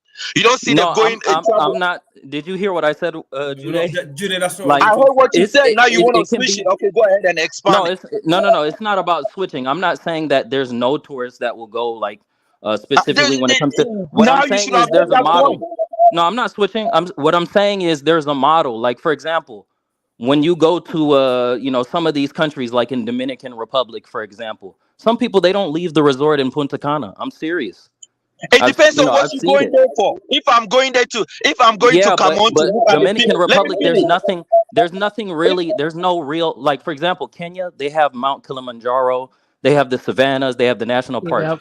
No, Rwanda it's Ethiopia, they doesn't have have Tanzania, that. brother. So what the I'm beach. saying is Yep. you have to look at the model. Rwanda might have more of a Dominican Republic model. There's not really anything to see in Dominican Republic. No, Whereas in, for example, because you Mexico, like haven't you really have explored. Cancun, you can go see the Mayan ruins, for example. They don't have Guy, you anything just like keep that in talking Dominican about Republic. Cancun, That's an all of that. example for Have Rwanda. you really All right. explored the tour? Do you know how many lakes does Rwanda have? Do you know that most people go to countries just to watch? Do you know how many lakes? Have you checked on the tourism board of Rwanda? The reality Come is, on, man. No, I People agree just with you, the but a lot reality of is, people Yeah, don't I don't do know it. Rwanda, today. A lot of if you people don't actually look at the necessarily go index, see the sites. Have If you you look at checked the on the index for East elephants? Africa, Is it the elephant or the chimpanzee? if you Rwanda look at has the one of the index, biggest if you chimpanzees look in at the Africa. index in West Africa, Chimpanzee. Rwanda Gorilla, is man. coming in You're better off going to point. Uganda. Uganda has Gorillas or better whatever. sites than Jude, Uganda has do you better think sites. most The You know, people? biggest chimpanzee, No, man. let's sit down and think about it. I want to walk him through it. Do you think that most people that enter the country are going to go see the chimpanzees? Do you think that a majority of them will Are they go? going there as Or do you tourists? think If that they are they'll go going to a there as nice tourists, it resort means they have. and You relax want to at hold that that nice into it. resort for At the least most you're gonna part? let me respond to you. I No, go mean, ahead. if they are going there as tourists, and then they have things that they are going in there for. If they are going there as refugees, they don't have no reason roaming around as tourists. They are going there as refugees for business or for whatever. But if you are going as tourists, they have different things that they can do in Rwanda. It's safe. They can go to the lakes. They can go watch gorillas dancing. They could come on, man. There's a whole lot of things to do, man. No, They have I agree traditional with you. dances in I Rwanda that agree with you that there's people. What are you talking about? no, I agree, but listen to what I'm saying. I said a majority, right? What I'm saying is a majority of people. Somebody was making the argument that, Rwanda, there's nothing there. And what I'm saying is you can make a tourist destination even if there's nothing there. That's my point. Exactly. And I'm saying, so we're agreeing, Jude. I'm not even arguing with you. I'm You need just to listen to trying have to a break down conversation, everything. man. You Yeah. can't keep shouting. But yeah, I totally No, agree. And but I wait, think hang on, Al. Just before you go ahead, I want to make some comment here. Okay, but this is a response to Flexed Up and Jude. Okay, here's the issue, Jude, right? Yeah, sure, Rwanda looks nice, right? It's clean and everything, but white people don't want to go to a nice, clean city. They come from that, right? They want to go see real Africa, real dough on the street. They want to go and eat African street food and go to the toilet for 5 days. They want to go see real, like, Dusties living in the Ottoman community in Kenya, for example, right? They want to go see the Murtus, the Turkana, right? They want to see the Some Vendilis. jumping They people, want to huh? go and they want to go backwards in time, like Ethiopia. Ethiopia, to me, is going to be one of Africa's largest tourist spot because exactly they still have the same ancient. But brother, where did they mess up? They messed up because of the HIV rate, right? I remember 1985. Yep. Exactly. Ethiopia was a very bad place, man. Yep. But go on, sorry to interrupt you. I mean, historical locations, places that are protected also by the World Heritage, and stuff like that. It's just you can't beautiful beaches, sea resorts. Yep. And also, Al, like if you ask all these passport bros, right? All of them prefer Kenya. Why? Because Rwanda, you go for a date, yeah. There's one bowling alley with like 3 pins. Bro, the country is not developed. That's the problem. Rwanda is not developed. But Kenya, you must admit, bro, you have admitted yourself. You said Kenyan women are very difficult to talk to. Because There you straight away, go. when Niaje, unataka And nini? Kenya is so expensive, right? For Unataka all these nini? passport boats. So I know Rwanda many can of be the them that retreat. have gone to Rwanda and they instead like it because it's cheaper. That's another thing. Tourists or passport boats, everybody have their own vision of what they want to do. I might not go to Kenya because it's expensive for me, but maybe Rwanda is safer and cheap. So Nah, everyone has what they want to do. It all Yeah, depends on. people yeah. don't want a Romanian guy coming into Rwanda and telling a black person from Rwanda to carry and 90 kilo of sugar on his back. They don't want that, my friend. Nobody wants a Romanian to be buffer class. What They is don't this want them. guy talking about? I've got another. You hear what I'm talking about? Yeah, I've got another. We cannot afford these refugees, man. This is corruption. Man, you're a dumb Bro, Africa Somalian is in guy. developing state. I totally Guys, agree. wait, That's the Dr. only R bit wanted to say I something. don't like. Yeah, Yeah, I've go on, got, Dr. Chris. yeah, I've got three things to say, man. Which yeah. country in Africa is going to emerge as a marriage destination similar to the Philippines? Because I've got a few countries to mention. Ethiopia, probably. No. Angola, Kenya. Ethiopia, Cape Verde, maybe Senegal as well. No, Morocco. stay right away, bro. Nah. Senegalese Leave women are good Senegal out women. of it, Maybe North Leave Africa. our sisters alone. Wait, what are the Philippines doing? If I might ask, what is going on in their marriage? No, I'm talking about you got like foreign men that go to countries like Thailand, Colombia, Ukraine for foreign women. What I'm trying to say here is which country in Africa will potentially make billions from this industry where foreign men will come, stay at the hotels, these tour agencies, you name it, the airlines, women basically will marry these foreign men, they'll take them back to their country, then these foreign women will tell them that you have to send billions back to my country and that if you want to support my family, and they'll bring their families over. Just think about it, of that strategy. It's already happening, bro. Most African countries are doing that. No, I'm talking about I'm talking about advertising the country. Come on, come to the beaches, marry a Angola woman. Uganda. But Gambia is doing that already. Gambia is doing that. What the hell are you talking Uganda's about? doing Gambia that is too doing a that little already. bit. I mean, there are countries that are doing that, even though they are not putting it in public, because most of the time is some kind of a taboo in most African countries. Yeah, but most African countries are doing it. Even in Cameroon, they are doing it. People go, even in Nigeria, man, these things are happening already. So, I mean, it's not a big deal for an economy.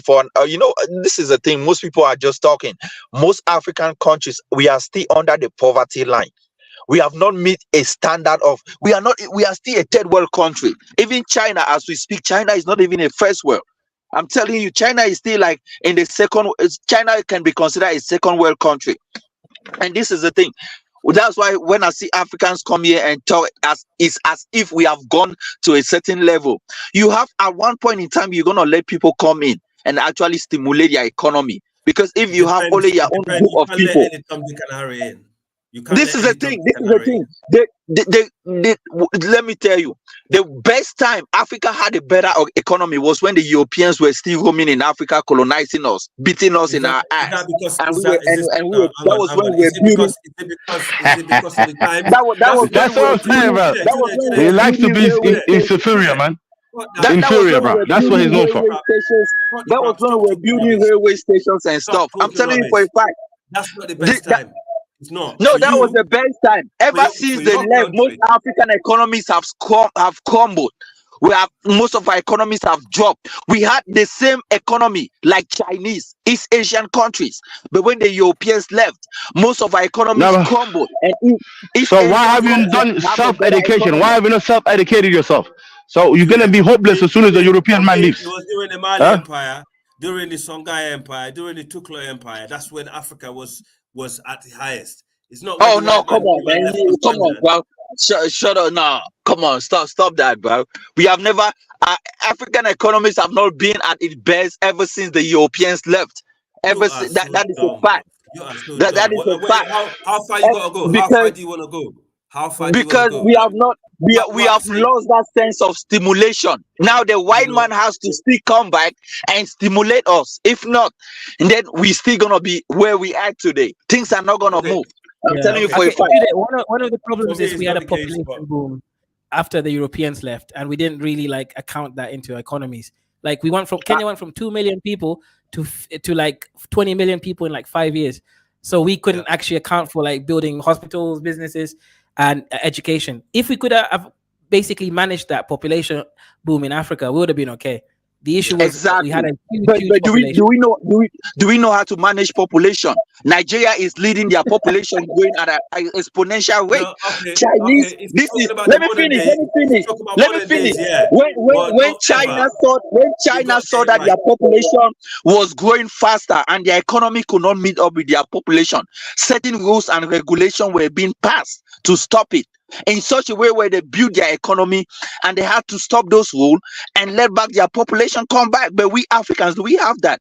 We don't even have people watching on our economics. You know, things are just can I population say is going, people are going zigzag, Yeah, nothing all is right, happening, there's no all laws right, in Flex. place. Flex, Yo, Okay, Jude, okay. let's let the other So guy go ahead. I'll Go ahead. halfway agree with Jude, but then I'll also disagree for different reasons. Mhm. So I agree with Jude when it comes to being able to be, an export-driven economy Economy. that builds infrastructure, just has larger scale infrastructure projects. I can Mhm. agree with that, right? And in terms of like maybe like standardizing civil service, right? But Right. when it comes to regional economies and building economies of scale, I completely disagree. You Okay. see? Okay. So I So would say it's a double-edged sword. Sometimes we often want it to be, was it yes or no? And it's like, it's mixed because imagine if we had even if we were less developed, imagine if we had a more, less developed around colonization, the end of colonization. Imagine if we would have had more regional economies, even if we were less developed. Maybe we would have had more of a comparative advantage to some of the countries that ended up developing instead. So flexed I up, you're think right, that, but flexed up, you're right, but here's the issue. The alternative wouldn't have been regional economies developing; it would have been more wars. Like the yeah, and rest. that's potentially true. But what I'm saying is like we're already speaking in Yeah. hypotheticals anyway. So Oh, true. that's what Good I'm point. adding. Good point. But Okay, so Kaiser, let's let investment Dr. war. One more Al, thing. let's let Yeah, one sorry. second, Dr. R.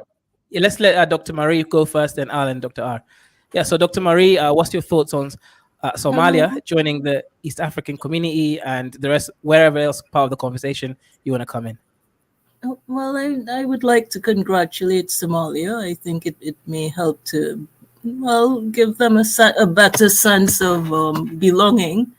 I would like to analyze Judah's statement and to explain why perhaps he is right. He said that we were more productive when we were under the white man with them beating us in our eye. Look at we are more likely to tolerate unfavorable working conditions when the whites are the supervisors than when we are our own supervisors for some reason. Take, for example, if if Nigeria had been still a colony, I don't think the professors would have taken the liberty to go on strike for months, affecting the lives of the young people in their charge under their charge. I don't think the oil companies that are languishing not only in Nigeria but in some other African nations, it seems as though they were a little more productive when the expatriates from Britain and other European countries were in charge than when they are in charge. And Judah has a point. It's sad to admit, but he has a point. So I'll yield the floor.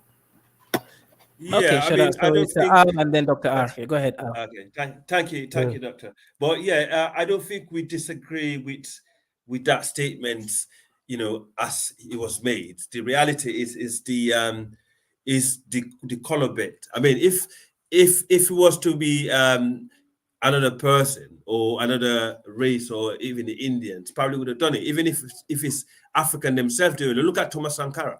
When Sankara came to Burkina Faso, he didn't need the white man to tell him to transform Burkina Faso economy to what it was before he was killed. in a short space of time, even though it was, the type of economical system actually I'm against, obviously socialism or communism, but he did it. So it just shows if we have the leaders that have the will to do it, it will be done. It's not because of the color skin. So that should be made clear. That's my little Pan-African brain ticking there, Doctor. Okay. Some of us are self-motivated, I agree, but it seems as though we always need someone who uses force to motivate the majority to make the sacrifice for the good of everyone. Why can't there be more people who are motivated just like Sankara? You shouldn't need someone carrying a whip. Yes, I mean, Let me add something real quick. I'll give it. Flex up 1 second, bro. Let me just respond quickly. And I hope you hold the thought there, bro. I'll give it a good example of my country, Sierra Leone. We was a decent middle income country. Everything was going very smooth. You would never ever want to step, our foot outside our country, unless if we was going to England for holiday or the US, which it was easy for us to do anyway. People go there for 1 week or even for the weekend, for that matter. It depends on how deep your pocket is. But what happened is, people that left us, and went back, end up destabilizing the country over its natural resources.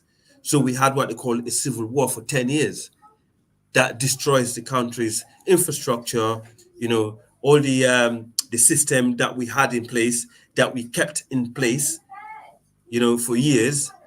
So we kind of lost. So the instability that the outsiders are also bringing in does not help, to keep us maintaining what they left.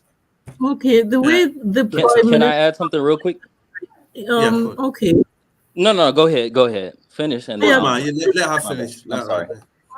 This would be very brief. I don't have much more to say. In Trinidad and Tobago, when the Prime Minister was Dr. Eric Williams, there were expatriates working in top positions in the oil company, which was our main source of revenue. He arranged for these expatriates, mostly from Britain, a few were Dutch. They trained the locals, and after a certain period, he sent all the expatriates back.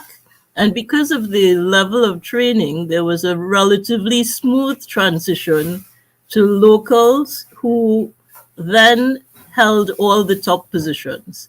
It calls for planning, training.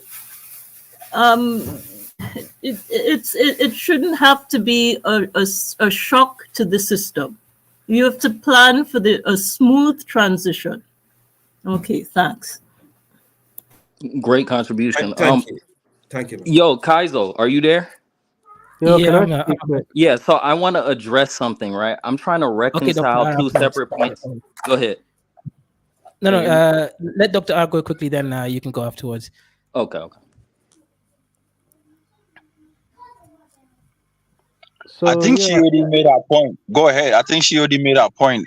Go ahead and be your point. Dr. R. So I wanted to ask you quick about Sierra Leone. What was the downfall of Sierra Leone, and why couldn't it recover from the civil war? And how did also the war? I don't want to go off topic. How did it spread to Liberia? If I think it was the other way around, Liberia spreading. Yes, from Liberia to Sierra Leone. Yes. Great question. I'm trying to say something on topic, and one question to Dr. Maria. He wanted to stay on topic, but I mean, if Kaizo permit us, we can end it up to that. Yeah. So 1 second. No. I have a question for Kaizo. Yeah, I want him to reconcile 2 points. Yeah. So let Flex Up answer the question, then you answer the Dr. R's question. I'll afterwards. No problem. Yeah, perfect. Thank you so much. So I'm trying to reconcile two separate points that you made about colonialism, right? So on one hand, you said that we would have been fine if the population boom hadn't happened prior or after colonialism, right? But on the other hand, you said that we would have had more wars. So based on your logic, wouldn't we have been okay because we would have had a more manageable population if it wasn't for colonialism, based on us having more wars, like you said. So I need you to Oh, okay. reconcile those 2 points.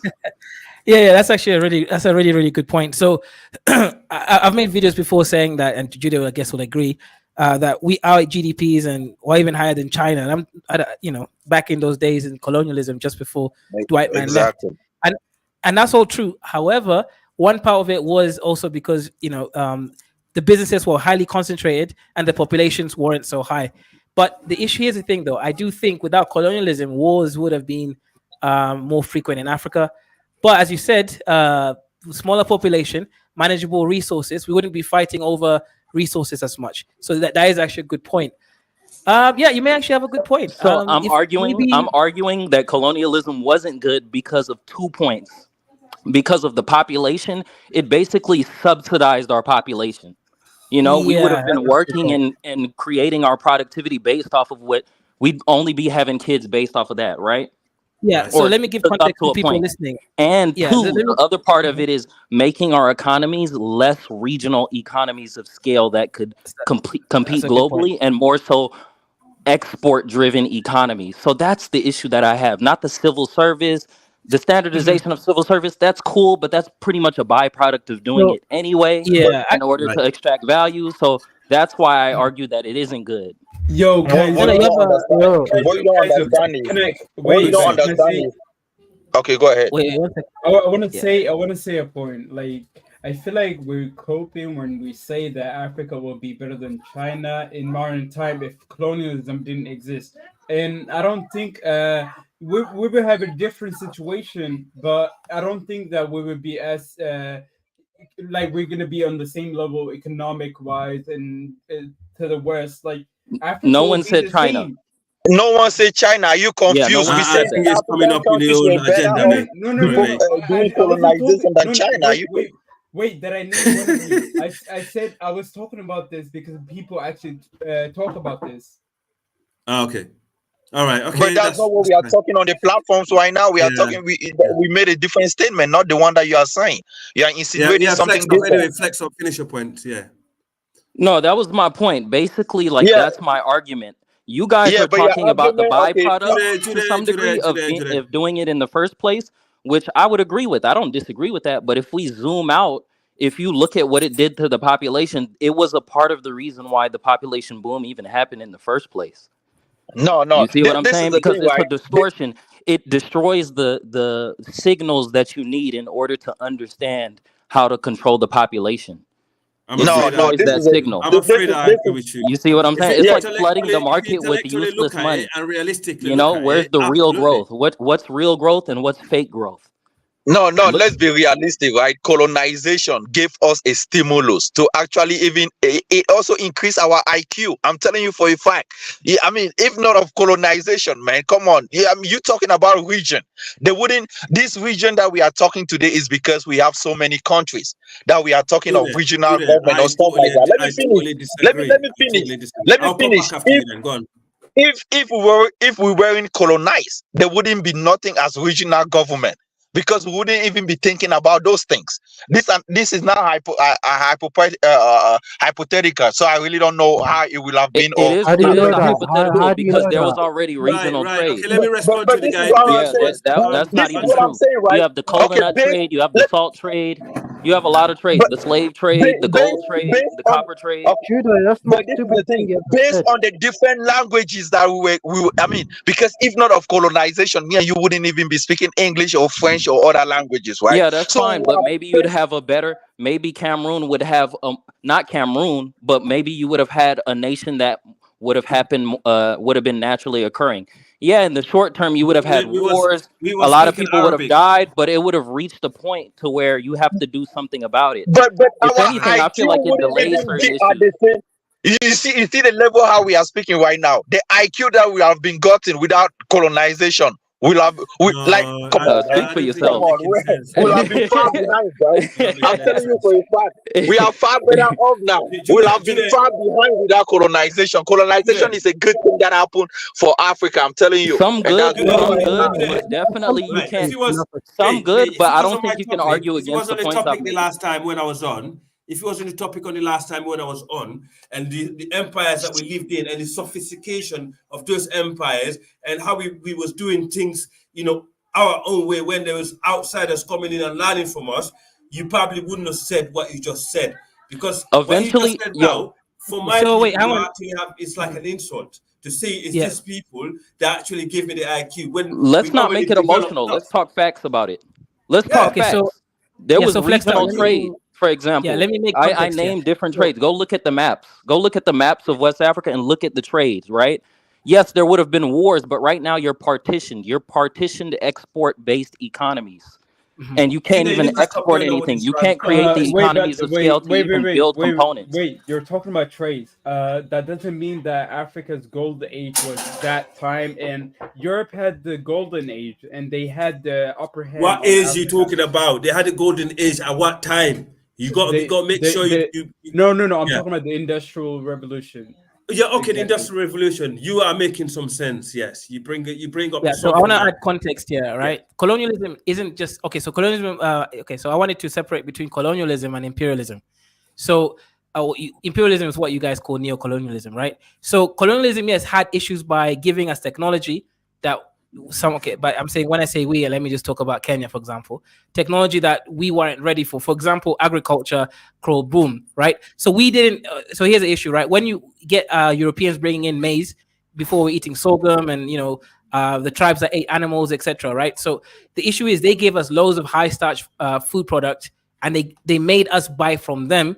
So that already kind of destroyed the agricultural market. If we had, been able to develop and increase our population through our own means, aka agriculture, and kind of learning the stuff, we would have been more responsible with the technologies that we have. The issue is we kind of adopted their systems without integrating our own sort of cultural mentalities with them, and that is actually a really good point. Exactly. It got us addicted to outside goods. You're right. Even the African diet changed.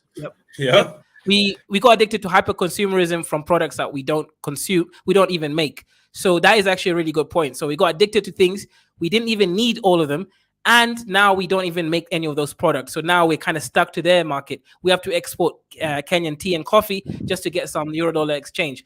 But I will say this: I think the biggest issue though right now is imperialism.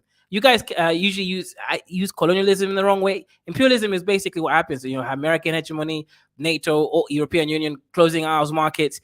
I think that is now what's keeping Africa backwards, obviously, right? Because they control the whole market. Absolutely. Am I going?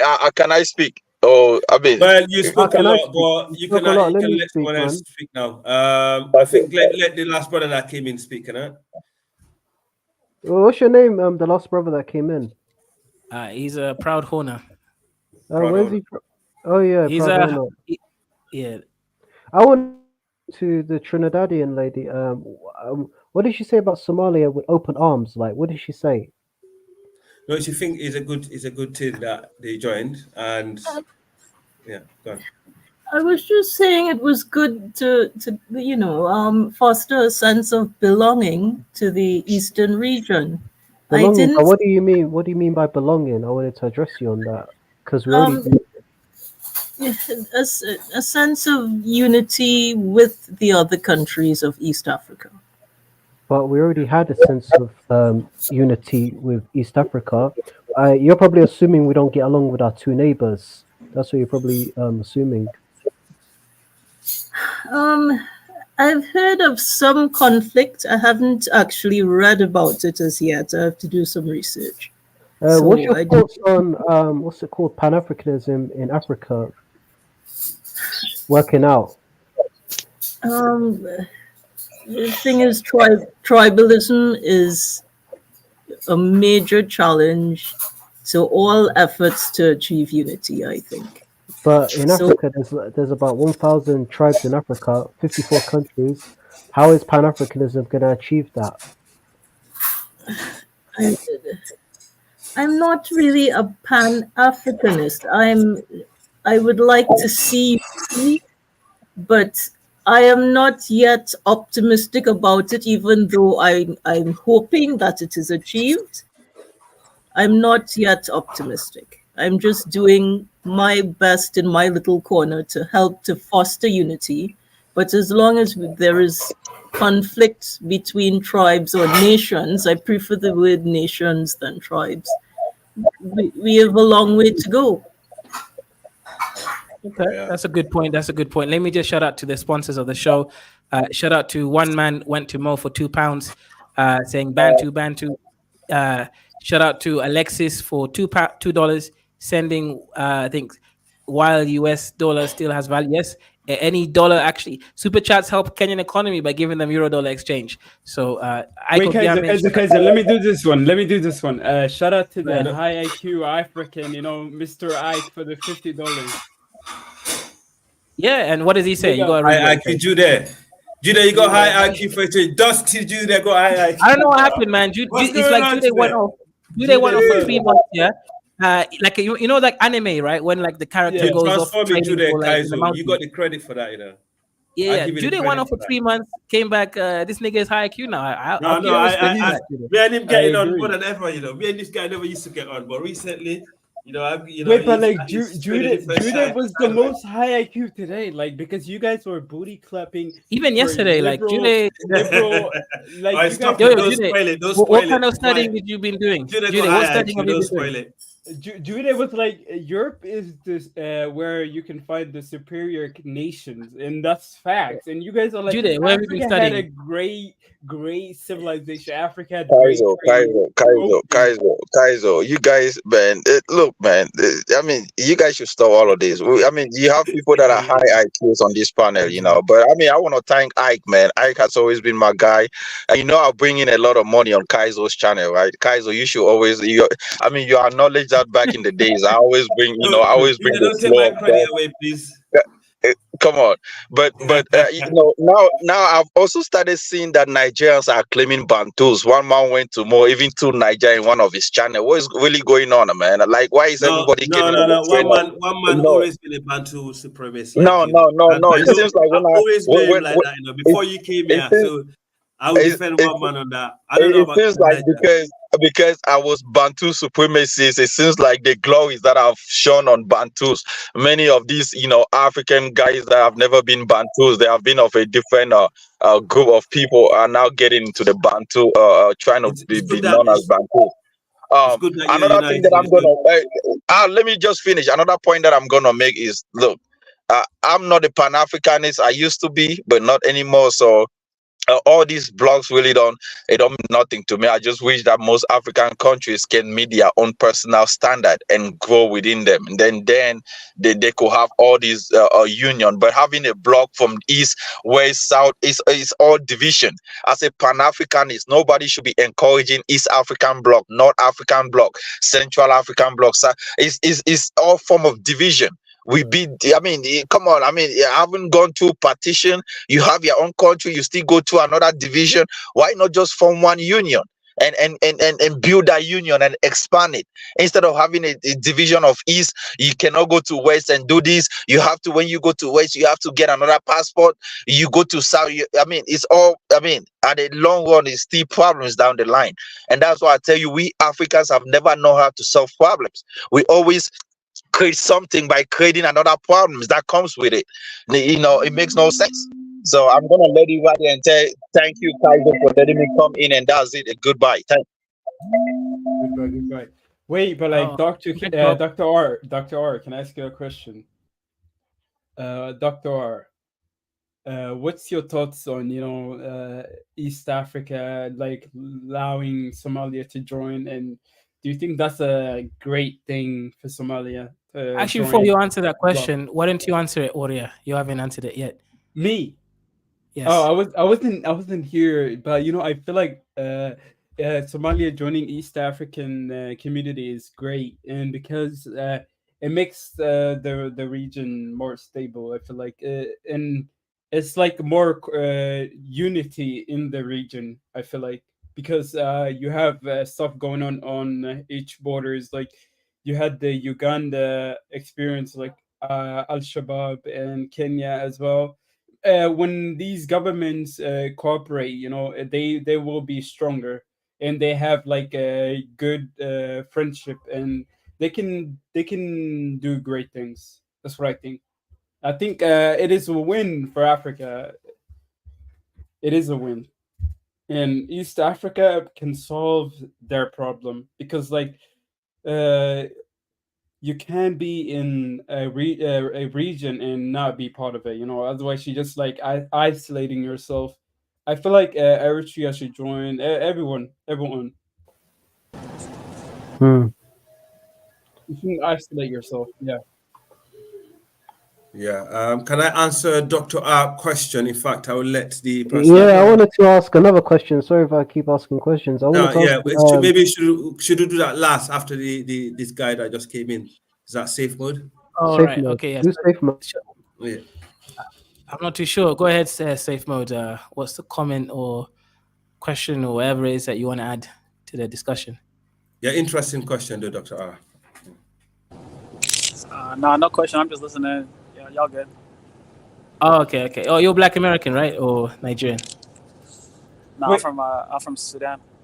Sudan. Oh, you're the Sudanese brother. Yeah, I remember. Okay, yeah, shout out. Thanks for coming Wait. back. Kaiser. Like, you know, since you're a Kenyan, you're part of the East African community. You guys were, you know, the first ones. What do you think? Do you think it's a win, or Somalia will bring it's kind of not as stable. It's not as stable like to the community of East Africa. Okay. Good. Great question. Right. So actually, right at the moment, I actually obviously I'm okay. So Somalia, right, has a very strategic point. We talked about this before, right? Long coastline. What that means is we can create like loads of different small ports across it, right? We talk about refueling stations, camps, etc.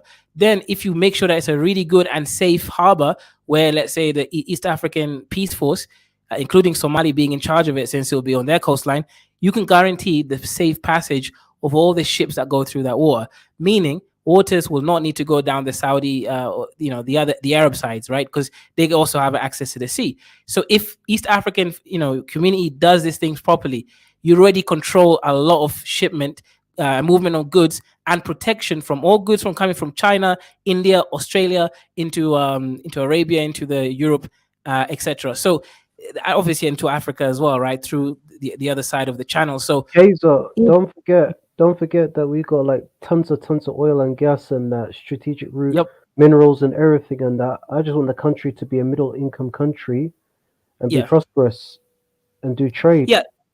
Exactly. So what Dr. R said is 100% true. So right now, if you see what Kenya has no oil, no gas, right? They found No something in resources. Turkana.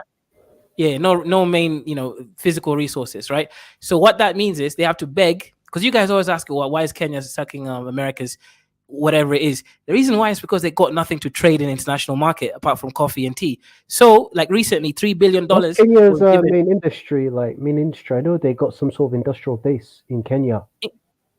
Oh right, they actually have a lot of like Unilever, for example. It's a British company that process a lot of different products, adds value to it, and then sells it to European market. That's one company that I know of.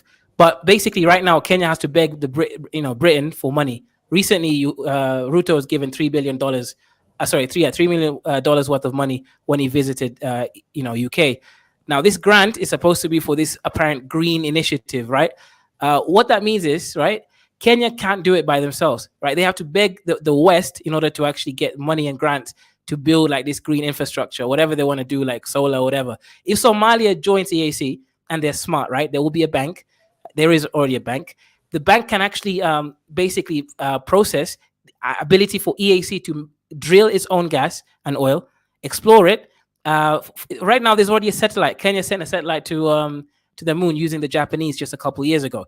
So that means they will be able to do the full oil exploration service, right? If you can do that and you can become like Norway, you can then extract your oil and gas. You can sell the gas to the Europeans and make a competitive market against the Russians in case there's political issues. And then for the local market, oil, you produce the industrial base for East African community to industrialize. That is the best way forward for Somalia joining in. Wait, but Yeah, Kaiser, but Kaiser, you have what to I'm look at it, you have to look at it from a trade route. Like if I was the president of Somalia, I'd sit down with Kenya. I would like have a discussion on how we can cooperate. For example, Kenya has got an industrial base. I would basically encourage Kenyan companies, the manufacturing industries, to set up shop in Somalia, Right. and we could basically make things cheaper for us, if you know what I mean.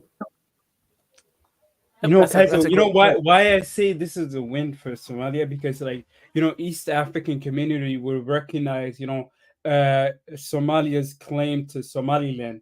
And because like they already picked a side by Oh yeah, allowing Kenya's Somalia already to taken join. a side now. They've Yeah, you taken guys you guys Somalia's all side, for take a example. side. Yeah, you guys all took a side now. And that's a good because like that will bring a stability to the community. You're a proud Hono man. What do you think of the idea of like since Somalia joined the East African bloc? What do you think Kenya is worried about? Basically, the demographic change, just like what the Mexicans are doing to America.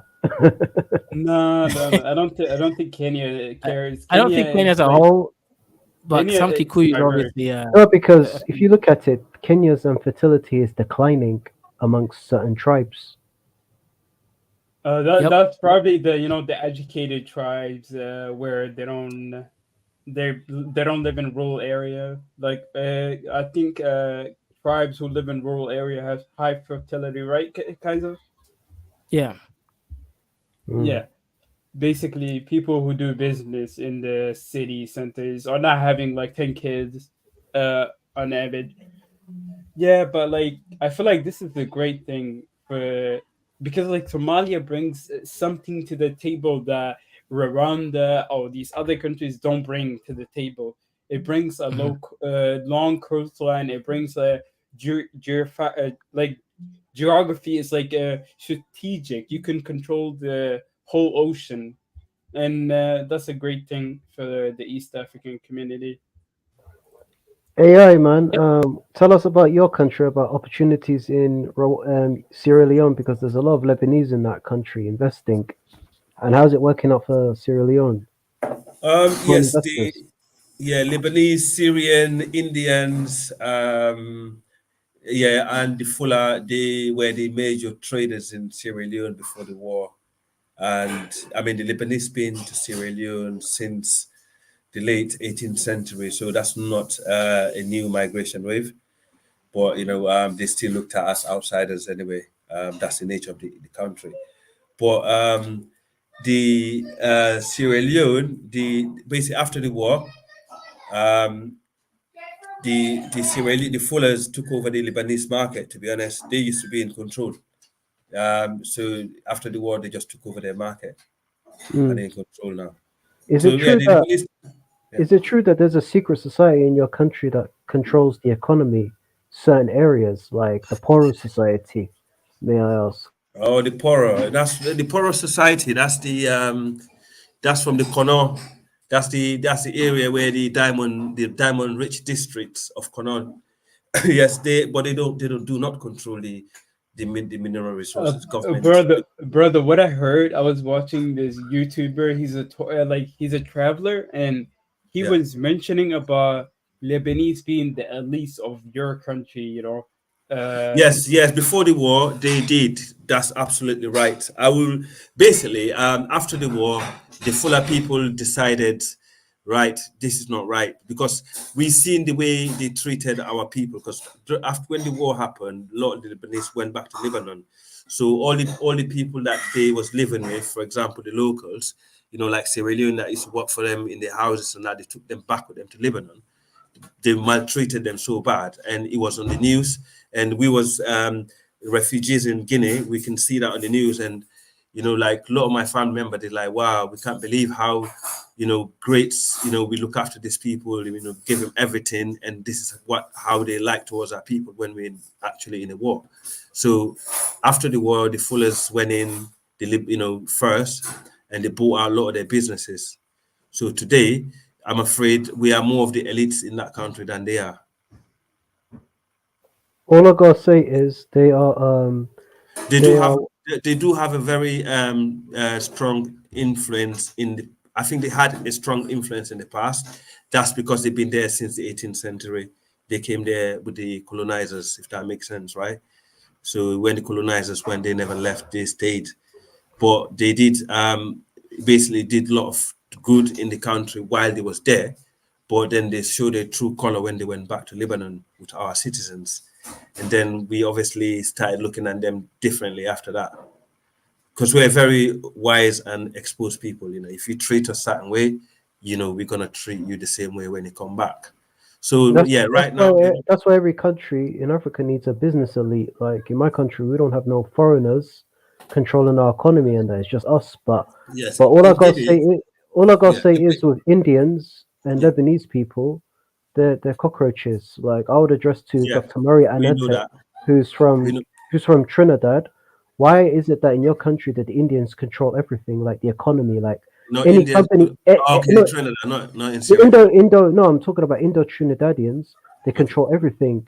I even googled up many companies in the Caribbean, but specifically Trinidad and Guyana, whether it's Right. fast food, whether it's soft drink, whether it's banking, you name it, they control it. And I'm thinking that it's not right, even though they're the majority in that country.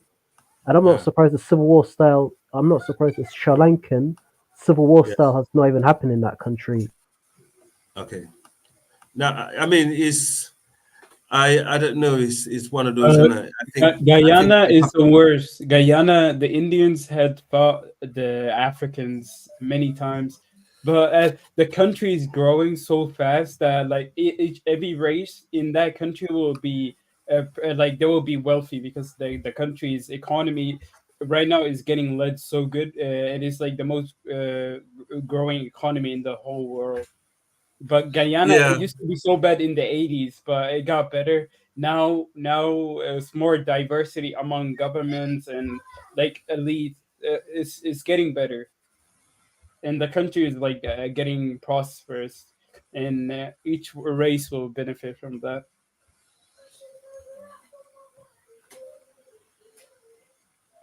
Yeah, so my Sudanese brother, yeah, so obviously you're from South Sudan, right? Just question so that everyone knows where you represent. Sounds like it's from North. Yeah, I so guess you could say I'm from both. oh, you're from North? No, I said both. Is my mic good or is it too loud or something? It's okay. Wait, why you have like an American accent? Cause I'm in America. Oh, okay, okay, I didn't know that. Okay, Yeah. were you born in America? No, I was born in Sudan. Yeah, okay, okay, good to see. Okay, Yeah, what so state so are now, you from? go ahead, doctor. Go ahead. You can ask. Yeah, what state is he from? In America. This is I'm from Arizona. Okay, It's like the Arizona, West nice. Coast. Okay, what about Sudan? Which tribe are you from? Are you a Janjaweed? Are you I don't know, man. Nah, I'm a Lua. I'm what's it called? A Oh, Choli. okay. Actually, okay, that's cool. That's Wait, cool. wait, is it truly African or Arab? No, Arab it's tribe? Ugandan. Ugandan, right?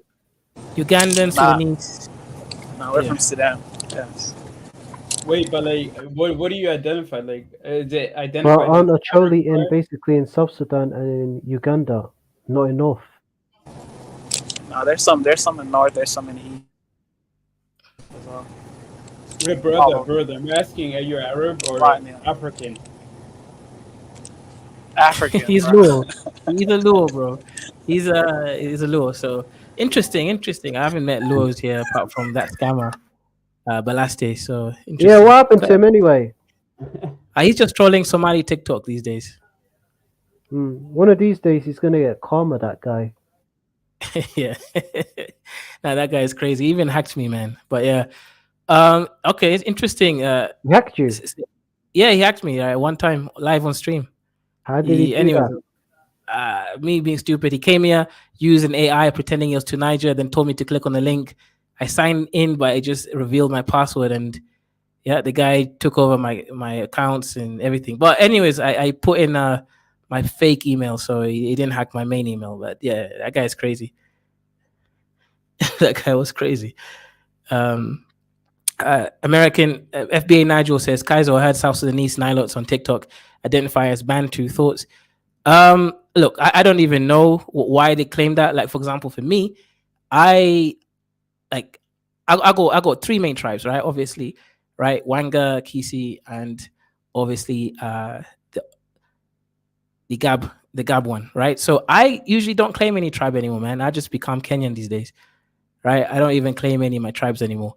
Country wise, even Kenyan, I only claim Kenya because I finally got the ID, right? But Wait, are you like citizen now officially? yeah, now I am. Yeah. Now I'm Kenyan, right? It took me a while, but yeah, it's just African systems are slow and dusty, man. I don't think you should.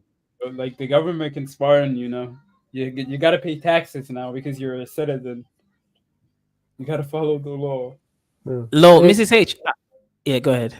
yo, proud owner, man. How's America, man? What state you from again? I think we spoke last time.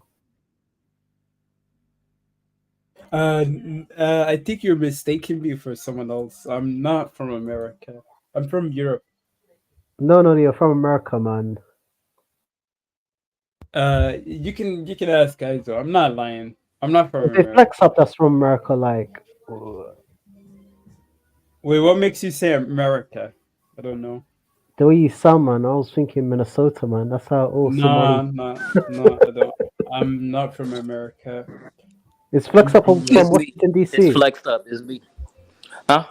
Where you from again? Washington, D.C. Said you were from D.C. No, Georgia. Georgia. Yeah. Probably I'm confusing with someone else, man. Like, Yeah, I how's think Georgia anyway, man? It's sunny over there, isn't it? yeah, it's a part of the Sun Belt. I think I like the South personally. You know, it's not for everybody, but I like it. Flex up. Do you know anyone called Lamin in Georgia? Come Tall on, guy. come on, Al. There's gonna be like Yeah, 50 Lamines, man. I know. He's from Sierra. He's from he's from Sierra Leone, and he owned a company. I think he employed about 1,000 people over there.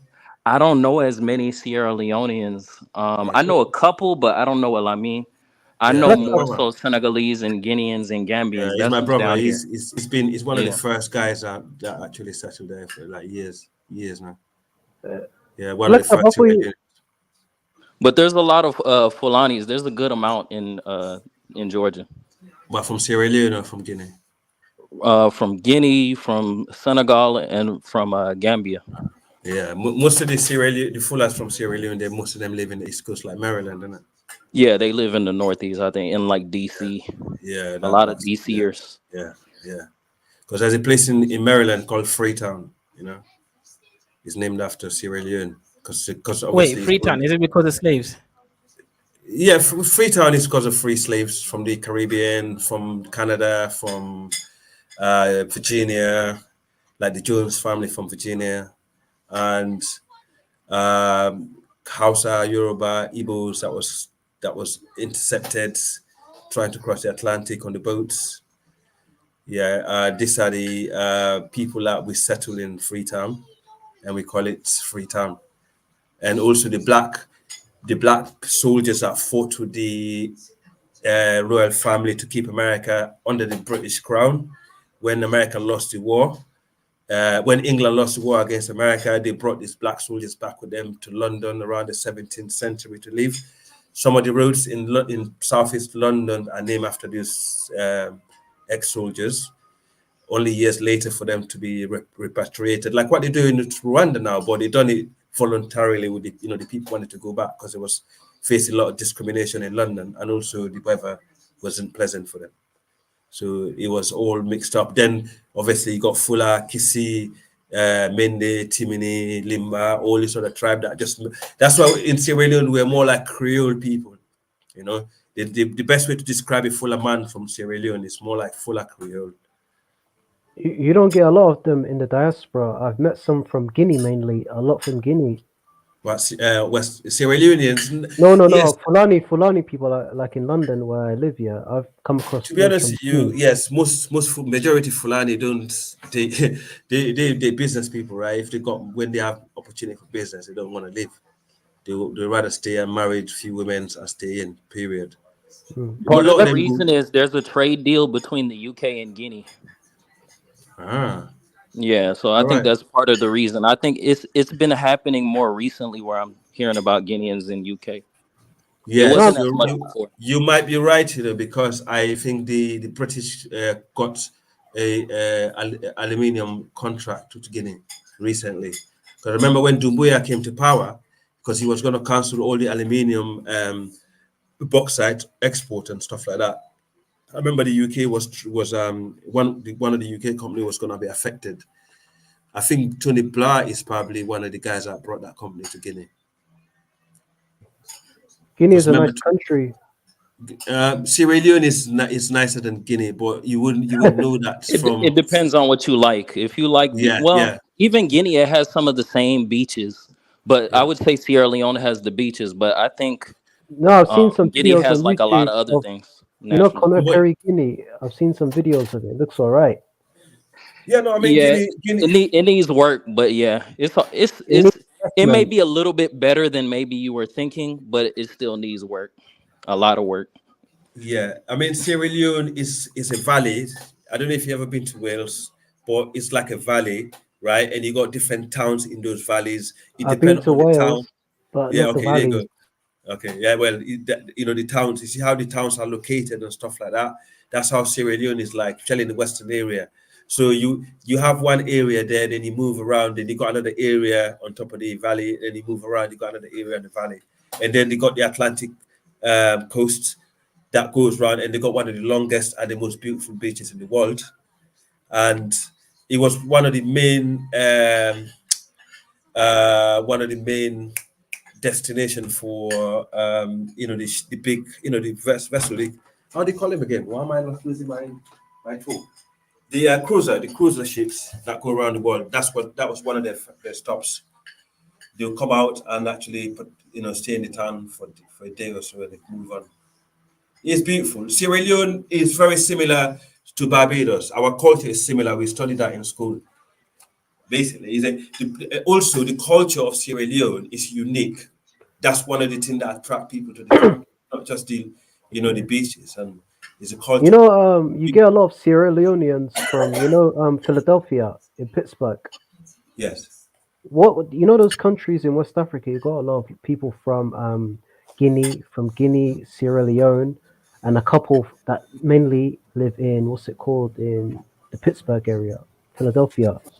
Yes, I mean Sierra Leone. I think Sierra Leone and Liberia probably have the biggest diaspora in West Africa. Maybe Nigeria, because of the population, will have more than us.